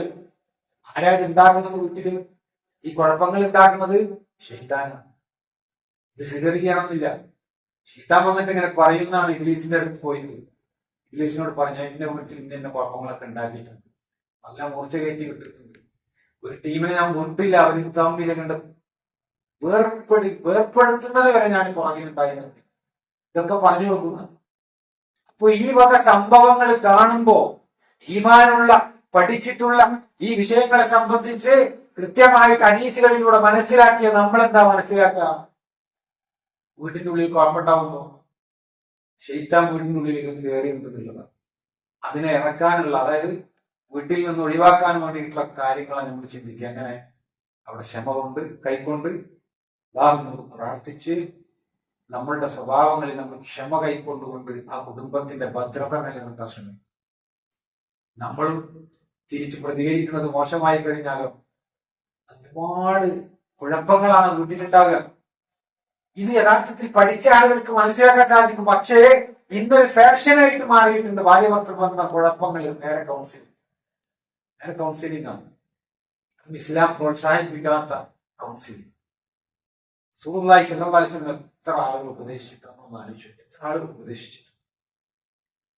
ഞാൻ വ്യഭിചരിച്ചിട്ടുണ്ട് എന്ന് പറഞ്ഞിട്ടാണ് മായിസ റളിയല്ലാഹു അൻഹു നബി സല്ലല്ലാഹു അലൈഹി വസല്ലം അടുക്കലേക്ക് വന്നത്. വ്യഭിചരിച്ചിട്ടുണ്ട്, എവിടെ ഇരിക്കും? ആരായിട്ട് വ്യഭിചരിച്ചെന്ന് അടുത്ത ചോദ്യം. എങ്ങനെ സാഹചര്യം ഉണ്ടായി അടുത്ത ചോദ്യം. ഏതെങ്കിലും ഹദീസിന്റെ കിതാബുകളിൽ നമുക്കത് കാണിച്ചു തരാൻ സാധിക്കും. എന്നാൽ ഇന്നത്തെ ആളുകൾ കൗൺസിലർമാർ ചെയ്യുന്ന രീതി എന്താ? ഇരിക്കും, എന്നിട്ട് ഫുള്ള് കഥ, എന്നിട്ട് എങ്ങനെ ഉണ്ടായത്, എന്നിട്ട് അത് നമ്മൾ വിളിച്ചു പോയി. സഹോദരങ്ങളെ, ഒരാള് നമ്മള് തിന്മയായി ബന്ധപ്പെട്ട കാര്യങ്ങൾ നുഴഞ്ഞ് അന്വേഷിക്കാൻ പാടില്ല. ഇസ്ലാം പഠിപ്പിക്കുന്ന അധ്യാപനമാണ് അത്. ഒരു വിഷയത്തിൽ കാര്യഗൗരവമുള്ള ആളുകളുടെ അടുക്കലെ സമീപിക്കാം, വിഷയങ്ങളെ കുറിച്ച് സംസാരിക്കാം, അതൊക്കെ ശരിയാണ്, അതൊക്കെ ഇസ്ലാം അനുവദിക്കുന്നുണ്ട്. പക്ഷെ ഇസ്ലാമിലെ ശരിയും ഇസ്ലാമിലെ തെറ്റും അത് വേർതിരിച്ച് മനസ്സിലാക്കാൻ നമ്മളെ സംബന്ധിച്ചിടത്തോളം സാധിക്കണം. ഇന്ന് കൂണുകൾ പോലെയാണ് കൗൺസിലർമാർ നമ്മുടെ നാട്ടിലുള്ളത്. അവരുടെ അടുക്കിലേക്കൊക്കെ പോയി നോക്കും. ചില മൊബൈലുകളിൽ പരിചയമില്ലാത്ത ആളുകളെ നമ്മളൊന്നിങ്ങനെ ഇൻസ്റ്റയിലും മറ്റൊക്കെ ഇങ്ങനെ ഒന്ന് തപ്പിയാൽ മതി. അപ്പൊ കാണാം NLP, neuro linguistic programming, mentalist, councillor എന്നൊക്കെ പറഞ്ഞുകൊണ്ട് ഒരു വലിയ അടുത്ത പ്രദേശത്ത് പോലും ഉണ്ട് ആളുകൾ. ഒക്കെ അവനവന്റെ ബുദ്ധിയിൽ തോന്നുന്ന കാര്യങ്ങൾ പറഞ്ഞുകൊണ്ട് ഉപദേശിക്കും. ഒരു വലിയ കൗൺസിലറാണെന്ന് വിചാരിച്ചിട്ട് എല്ലാ ഉരുപ്പും കൊണ്ടുപോയിട്ട് അവരുടെ മുമ്പിൽ അവതരിപ്പിക്കുകയും ചെയ്യും. ഞാൻ പറഞ്ഞു വരുന്നത്, എത്രയോ സംഭവങ്ങൾ നമുക്ക് ചരിത്രങ്ങളിൽ കാണാൻ സാധിക്കും. ഒരിക്കലും പ്രോത്സാഹിപ്പിക്കുന്ന വിഷയമേ അല്ല നമ്മൾ ചെയ്യുന്ന തെറ്റുകൾ അത് നുഴഞ്ഞന്വേഷിക്കുക എന്ന് പറയുന്നത്. അത് കൗൺസിലർമാരുടെ പണിയല്ല. വന്ന വിഷയങ്ങൾ ഏത് പരിധിവരെ നമ്മൾ കേൾക്കാം, ഏത് പരിധിവരെ അവരെ കൊണ്ട് പറയിപ്പിക്കാം, ഇതൊക്കെ ഒരു മുസ്ലിമായിട്ടുള്ള ഒരു കൗൺസിലറുടെ കൃത്യമായിട്ട് ഉത്തരവാദിത്വത്തിൽപ്പെട്ടതാണ് എന്നുള്ളത് നമ്മൾ തിരിച്ചറിയാം. ഇനി ഈ വിഷയത്തിലേക്ക് തിരിച്ചു വന്നാൽ നോക്കിയേ, ഇതൊക്കെ വീട്ടിൽ കുഴപ്പമുണ്ടാക്കുന്നതും ബുദ്ധിമുട്ടുകൾ ഉണ്ടാക്കുന്നതും ഒക്കെ ശൈത്താന്റെ സ്വാധീനം ഉണ്ടാവും എന്ന് പറയുമ്പോൾ അവിടെ നല്ലൊരു വികായത്ത് എടുക്കാൻ നമ്മളെ സംബന്ധിച്ചിടത്തോളം സാധിക്കണം. അതൊരു പ്രൊട്ടക്ഷൻ നമ്മളെ വീട്ടിലെ സംബന്ധിച്ചിടത്തോളം അത് ഉണ്ടാക്കണം എന്നുള്ളതാണ്. അത് ഒരിക്കലും തന്നെ സിഹിറായിട്ടുള്ള ഒരു വിഷയത്തെ സിഹിർ കൊണ്ട് അതിനെ പ്രതിരോധിക്കുക എന്നുള്ളതല്ല. അനുഷ എന്നാണ് അറബിയിൽ പറയുന്നത്. സല്ലല്ലാഹു അലൈഹി വസല്ലമ അതിനെ ശക്തമായിട്ട് എതിർത്തിട്ടുണ്ട്. ഹിയ മിൻ അമലി ശൈത്വാൻ, അത് പിശാചിന്റെ പ്രവർത്തനങ്ങളിൽപ്പെട്ട ഒരു പ്രവർത്തനമാണ് എന്ന് നുഷറയെ കുറിച്ച് പറയുന്നത്. അതായത് പല ആളുകൾ സിഹിർ ചെയ്ത് കുഴപ്പങ്ങൾ ഒരു വീട്ടിലുണ്ടാവും. ഈ പ്രശ്നങ്ങൾ ഉണ്ടായിക്കഴിഞ്ഞാൽ പിന്നീട് എന്താണ് അവർ ചെയ്യുക? എന്താ ചെയ്യുക? അതിനെ പ്രതിരോധിക്കാൻ വേണ്ടി വേറെ ആളെടുത്ത് പോയിട്ട് സിഹിർ കൊണ്ട് പ്രതിരോധിക്കും. ഇതൊക്കെ എവിടെ നിന്നാ വന്നത്? ഇതിന്റെയൊക്കെ ബേസ് എന്താണ്? അതാണ് ഞാൻ നേരത്തെ സൂചിപ്പിച്ചത്. ഇത് ചെയ്യുന്ന ആളുകളുടെയൊക്കെ വിശ്വാസം അതൊക്കെ ബന്ധിപ്പിക്കുന്നത് സുലൈമാൻ നബി അലൈഹി ഇസ്ലാമിയുടെ ഞാൻ നേരത്തെ പറഞ്ഞ പിശാചുക്കൾ പറഞ്ഞു പ്രചരിപ്പിച്ച ആ രാജവാഴ്ചയുമായി ബന്ധപ്പെട്ട കാര്യങ്ങളാണ്. അത്രമാത്രം പ്രചാരണം നേടിയിട്ടുള്ള ഒരു വിഷയമാണ്. ഞാൻ തുടക്കത്തിൽ സൂചിപ്പിച്ചു. അത്രയും വലിയ അത്ഭുതമാണ്. ഒരിക്കലും ഒരു മനുഷ്യനെ കൊണ്ട് ചെയ്യാൻ സാധിക്കാത്ത അത്ര അത്ഭുതങ്ങളാണ് സുലൈമാൻ നബി അലൈഹി ഇസ്ലാമിയുടെ രാജവാഴ്ചയിൽ അനുഭവിച്ചിട്ടുള്ളത്. അതൊക്കെ ശൈത്താൻ ഉണ്ടാക്കി കൊടുത്താണെന്ന് പറയുമ്പോ പിന്നെ എന്താ സുഖം? നമ്മൾ ആലോചിച്ചോക്കെ. നമ്മളൊരാളെ മന്നലാകുന്ന പ്രദേശത്ത് നിന്നൊരു അനുഭവം ഉണ്ടായിട്ടുണ്ടെങ്കിൽ ഒരാളുടെ അടുക്കലേക്ക് സംസാരിക്കാൻ കൊണ്ടുപോയി. ഒരു സാഹിറാണ്, കാഹിനാണ്. എനിക്ക് സാഹിറും കാഹിനൊന്നും എനിക്കറിയില്ല. നമ്മള് ഇത് സംസാരിക്കാൻ വേണ്ടി ചർച്ച ചെയ്യാൻ വേണ്ടി പോയ സമയത്ത് അദ്ദേഹം പറയാണ് 40 ദിവസം ഒരു ജിന്നിനും വേണ്ടിയിട്ട് ഒരു ശൈത്താനും വേണ്ടിയിട്ട് നോമ്പ് നോക്കി കഴിഞ്ഞാൽ പിന്നെ നിങ്ങൾക്ക് വേണ്ട കാര്യങ്ങളൊക്കെ ആ ശൈത്താൻ ചെയ്തുതരും, ജിന്ന് ചെയ്തുതരും. നമ്മുടെ സമ്പത്തും നമ്മുടെ കാര്യങ്ങളും അതിലൊക്കെ അഭിവൃദ്ധി കിട്ടുന്നത്. പോകുന്നത് കണക്ഷൻ എവിടേക്കാണ്? സുലൈമാൻ നബി. സിയാക്കന്മാരാണിത്. ഇത് അബദ്ധമാണ്. കൂടെ വന്ന ആൾക്ക് അതെല്ലാം വിശദീകരിച്ചു കൊടുത്തു. അബദ്ധമാണ്, കുഫറാണ്. പക്ഷെ അവരൊക്കെ അതിന്റെ അനുഭവങ്ങളിലാണ് ജീവിക്കുന്നത്. നമ്മുടെ നാട്ടിൽ ഇങ്ങനെയുള്ള കഥകളും ഇതുപോലെയുള്ള പ്രവർത്തനങ്ങളും ഒക്കെ ആയിക്കൊണ്ട് ജീവിക്കുന്ന ഒട്ടനവധി ആളുകൾ നമുക്ക് കാണാൻ സാധിക്കും. സഹോദരങ്ങൾ, ഇതൊക്കെ എത്രയോ അപകടങ്ങളാണ് യഥാർത്ഥത്തിൽ ഉണ്ടാക്കിക്കൊണ്ടിരിക്കുന്നത് എന്ന് നമ്മൾ മനസ്സിലാക്കണം. ഇവിടെ അല്ലാഹു സുബ്ഹാനഹു വ തആല പറയുന്നത് എന്താ? എന്നിട്ട് ആ ആയത്തിൽ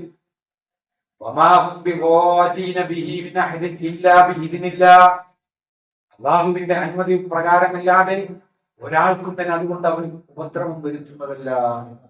സിഹിർ അത് ഫലിക്കണം, അത് യാഥാർത്ഥ്യമാകണം. അള്ളാഹ് ഉദ്ദേശിക്കണമെന്നില്ല. അള്ളാഹ് ഉദ്ദേശിച്ചാൽ നടക്കും. പക്ഷെ അതൊരു പരീക്ഷണമാണ്.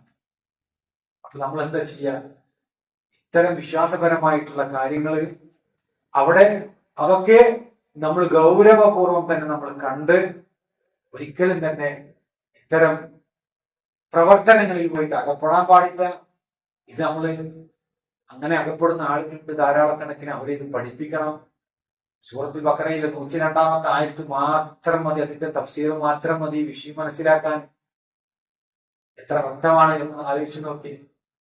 പക്ഷേ എല്ലാ വ്യതിചലിച്ച കക്ഷികളും സുലൈമാൻ നബി അലൈഹി ഇസ്ലാം കക്ഷികൾ ഉദ്ദേശിക്കുന്നത് ഇതര വേദിക്ക് സെമിറ്റിക് മതത്തിൽപ്പെട്ട ആളുകളും ഇതക്കാരായിട്ടുള്ള ആളുകളും ഒക്കെ സുലൈമാൻ നബി അലൈഹി ഇസ്ലാമി ഒരു സിഹിർ ചെയ്ത, സിഹിർ പഠിച്ച ഒരു രാജാവായിട്ടാണ് കാണുന്നത്. അതുകൊണ്ട് അവരിൽ നിന്ന് സുലൈമാൻ നബിയൊക്കെ പോലെ ആകണം എന്നുള്ളത് ആഗ്രഹിച്ചിട്ട് ഒരുപാട് സമ്പത്ത് ലഭിക്കണം എന്നുള്ളതൊക്കെ ആഗ്രഹിച്ചുകൊണ്ട് ഈ തെറ്റായിട്ടുള്ള പ്രവർത്തനങ്ങളിലേക്ക് പോകാനുള്ള കാരണം അത് തിരുത്തി കൊടുക്കാനാണ് ഖുർആൻ പറയുന്നത്. സുലൈമാൻ നബി അലൈഹി സ്വലാം കാഫിറായിട്ടില്ല എന്ന് പറയുന്നത് എത്ര ഗൗരവത്തിലാണ്. സുലൈമാൻ നബിയെ കുറിച്ച് പറഞ്ഞ് പ്രചരിപ്പിക്കുന്ന എല്ലാ തിന്മകളിൽ നിന്നും പരിശുദ്ധി അല്ലാഹു സുബ്ഹാനഹു വ തആല നൽകുകയാണ് സുലൈമാൻ നബി. അപ്പൊ അവിടെ ഈ വക വിഷയങ്ങളെ ഇന്ന് ചില ആളുകൾ ഇങ്ങനെ മലക്കും ഇറങ്ങിയിട്ടില്ല, അതുപോലെ തന്നെ ആറൂറ്റും മാറൂറ്റും വന്നിട്ടില്ല എന്ന് പറഞ്ഞു. എവിടെയൊക്കെ 9ഓളം സ്ഥലങ്ങളിൽ ഈ ആയത്തിൽ മാ എന്ന പദം വന്നിട്ടുണ്ട്, അതൊക്കെ നഫിയാണ് എന്ന് പറഞ്ഞുകൊണ്ട് അതൊക്കെ നിഷേധമായിട്ട് വന്നിട്ടുള്ളതാണ് എന്ന് പറഞ്ഞുകൊണ്ട് അതിനെ ബുദ്ധിപരമായിട്ട് വ്യാഖ്യാനിക്കുന്ന ആളുകൾ നമ്മുടെ ചുറ്റുപാടും. എന്ത് ഹൈറാണ് വിഷയത്തിലുള്ളത് നമ്മളൊന്ന് ആലോചിച്ചു നോക്കി. അങ്ങനെ നിഷേധിക്കുമ്പോൾ സംഭവിക്കുന്നത് എന്താ? ഈ ചരിത്രം നമ്മൾ പറഞ്ഞല്ലോ, സുലൈമാൻ നബിയുമായി ബന്ധപ്പെട്ടുകൊണ്ട് അദ്ദേഹത്തിന് രാജവാഴ്ച ലഭിച്ചത് എത്ര അത്ഭുതകരമായിട്ടാണ് സുലൈമാൻ നബി അലൈഹി ഇസ്ലാം രാജാവാകുന്നത്, ദാവൂദ് നബി അലൈഹി ഇസ്ലാം രാജാവായത്, അതിനു മുമ്പ് താലൂത്ത് രാജാവായത്, ഇതൊക്കെ നമ്മൾ സംസാരിച്ചു. ഈ വക വിഷയങ്ങൾ ഇതൊക്കെ ലഭിച്ചത് ആഭിചാരത്തിലൂടെയാണ് എന്ന് വിശ്വസിക്കുന്ന ഒരു സമൂഹത്തെ ഗണ്ണിച്ചുകൊണ്ട് അള്ള ഈ കാര്യം പറയുന്നു. ആ കാര്യങ്ങളൊക്കെ അവർക്ക് അനുകൂലമായി പോകുന്ന, ആ വിശ്വാസങ്ങളൊക്കെ അവർക്ക് അനുകൂലമായി പോകുന്ന രൂപത്തിലേക്കല്ലേ യഥാർത്ഥത്തിൽ അങ്ങനെ ഒരർത്ഥം കൊടുത്താൽ ഉണ്ടാകുക. അങ്ങനെ അള്ള മലക്കിനെ ഇറക്കിയിട്ടില്ല, അവരൊന്നും ചെയ്തിട്ടില്ല, ഒന്ന് ഈ പറഞ്ഞ അർത്ഥങ്ങൾക്കൊക്കെ വിപരീത അർത്ഥങ്ങൾ കൊണ്ടുവരികയാണ് ചെയ്യുന്നത്. അത് യഥാർത്ഥത്തില് അഖില സുന്നത്തിന്റെ പണ്ഡിതന്മാരെ ആരും പഠിപ്പിച്ചിട്ടുള്ള വ്യാഖ്യാനമല്ല. അത് നമ്മുടെ നാട്ടിൽ നിന്നുള്ള റഅയിന്റെ ബുദ്ധിക്ക് പ്രാധാന്യം കൊടുത്തുകൊണ്ട് വിശദീകരിക്കുന്ന ആളുകളാണ്. ഖുർആനിനെ നിഷേധിക്കലാണ് യഥാർത്ഥത്തിൽ. അതുപോലെ തന്നെ സ്വഹീഹായി വന്നിട്ടുള്ള ധാരാളക്കണക്കിന് ഹദീസുകൾ നിഷേധിക്കലാണ് എന്നുള്ളത് നമ്മൾ മനസ്സിലാക്കും. അപ്പോ ഇവിടെ നമ്മൾ ഈ വിഷയം തുടങ്ങി വെച്ചത് ഒരു ചരിത്രത്തിൽ നിന്നാണ്. നമ്മൾ അവസാനിക്കുന്നത് നമ്മുടെ അഖീദാപരമായി വിഷയം പറഞ്ഞുകൊണ്ടാണ്. സുലൈമാൻ നബി അലൈഹി സ്വലാമിയുടെ രാജവാഴ്ചയെ കുറിച്ച് സംസാരിക്കുമ്പോൾ കെബിയെ പോലെയുള്ള പണ്ഡിതന്മാരൊക്കെ നമുക്കതൊരു വിശ്വാസ കാര്യമായിട്ട് അഖീദയായിട്ട് നമുക്ക് അത് വിശദീകരിച്ചു തന്നത് അല്ലാഹു സുബ്ഹാനഹു വ തആലയിൽ നിന്നുള്ള ഒരു മുഅ്ജിസത്തായിക്കൊണ്ട് സൃഷ്ടികൾക്ക് ആർക്കും ചെയ്യാൻ കഴിയാത്ത കാര്യങ്ങൾ, സൃഷ്ടികൾക്ക് ആർക്കും ചെയ്യാൻ കഴിയാത്ത കാര്യങ്ങൾ സുലൈമാൻ നബി അലൈഹി ഇസ്ലാമിയിലൂടെ അല്ലാഹു സുബ്ഹാനഹു വ തആല പ്രകടിപ്പിച്ചതാണ്. അവിടെ കൃത്യമായിട്ട് എടുത്തു പറയുന്നുണ്ട് സൃഷ്ടികൾക്ക് ആർക്കും എന്നതുകൊണ്ട് ഉദ്ദേശം മനുഷ്യന്മാർക്ക് ചെയ്യാൻ കഴിയാത്ത, ജിന്നുകൾക്ക് ചെയ്യാൻ കഴിയാത്ത കാര്യങ്ങളാണ് എന്നാണ്. പിശാചികൾക്കൊന്നും ചെയ്യാൻ കഴിയാത്ത കാര്യങ്ങളാണ് സുലൈമാൻ നബി അലൈഹി ഇസ്ലാമിലൂടെ അല്ലാഹു സുബ്ഹാനഹു വ തആല പ്രകടമാക്കിയിട്ടുള്ളത് എന്ന് പറയുമ്പോൾ ആ കാര്യം അല്ലാഹുവിൽ നിന്നുള്ള മഹത്തായിട്ടുള്ള ഒരു അനുഗ്രഹമായി കൊണ്ട് തന്നെ നമ്മൾ അതിനെ എടുക്കണം എന്നുള്ളത്. അല്ലാഹ് എന്താണോ പരിശുദ്ധ ഖുർആനിലൂടെ നമുക്ക് അറിയിച്ചു തന്നിട്ടുള്ളത് അത് ഹഖീഖത്തോടു കൂടി, യാഥാർത്ഥ്യത്തോടു കൂടിയിട്ട് നമ്മൾ കൊള്ളണം. അതിന് വിപരീതമായിട്ട് വരുന്ന ആശയങ്ങളെ അതിനെ നമ്മൾ നിരാകരിക്കണം. അത് മുഅ്തസിലിയാക്കളുടെയും അതുപോലെ തന്നെ അഹ്ലു റഅയിന്റെയും ഒക്കെ അസ്ഹാബു റഅയിന്റെയും ഒക്കെ ആളുകളുടെ വിശദീകരണങ്ങളും വിവരണങ്ങളുമാണ്. ഇത് നമ്മളുടെ അഖീദയുമായി ബന്ധപ്പെട്ട കാര്യങ്ങൾ ഇതിലുണ്ട്. അതോടൊപ്പം തന്നെ ചരിത്രപരമായിട്ടുള്ള വസ്തുതകളും ഇതിലുണ്ട്. അതൊക്കെ ഹക്കായിക്കൊണ്ട് നമ്മൾ മനസ്സിലാക്കണം. ഹക്കായി മനസ്സിലാക്കി ബാത്തിലായിട്ടുള്ള കാര്യങ്ങളെ നിരാകരിക്കാൻ അല്ലാഹു സുബ്ഹാനഹു വ തആല നമുക്ക് ഏവർക്കും തൗഫീഖ് നൽകി അനുഗ്രഹിക്കട്ടെ. ഇൻഷാ അല്ലാഹ് മറ്റൊരു അവസരത്തിൽ നമുക്ക് വീണ്ടും ഇതുപോലെയുള്ള ക്ലാസ്സുകൾ, ചരിത്ര ക്ലാസ്സുകൾ സംഘടിപ്പിക്കാം, കേൾക്കാം. ഇവിടെ ഈ ക്ലാസ് അവസാനിപ്പിക്കുകയാണ്. നമ്മുടെ ഈ ഒരു സമയം ഒത്തുചേർന്ന് ഈ വിഷയങ്ങൾ പഠിക്കാൻ വേണ്ടി നമ്മൾ ചെലവഴിച്ചത് നമ്മളിൽ നിന്ന് സ്വാലിഹായിട്ടുള്ള അമലായി അല്ലാഹു സുബ്ഹാനഹു വ തആല സ്വീകരിക്കട്ടെ. പല പ്രയാസങ്ങളും ബുദ്ധിമുട്ടുകളും ഒക്കെ അനുഭവിക്കുന്ന ആളുകൾ നമ്മുടെ കൂട്ടത്തിലുണ്ട്. ഈ ക്ലാസ് കേൾക്കാൻ വേണ്ടിയിട്ട് തന്നെ അതെല്ലാം മാറ്റിവെച്ചുകൊണ്ട് വന്ന സഹോദരങ്ങൾക്ക് അല്ലാഹു അവർക്കെല്ലാം തക്കതായ പ്രതിഫലം നൽകി അനുഗ്രഹിക്കട്ടെ. നമ്മളിൽ നിന്ന് വന്നുപോയ ചെറുതും വലുതുമായ തെറ്റുകുറ്റങ്ങൾ അല്ലാഹു സുബ്ഹാനഹു വ തആല പുറത്ത് മാപ്പാക്കി തരുമാറാകട്ടെ. ربنا آتنا في الدنيا حسنة وفي الآخرة حسنة وقنا عذاب النار. آمين برحمتك يا أرحم الراحمين.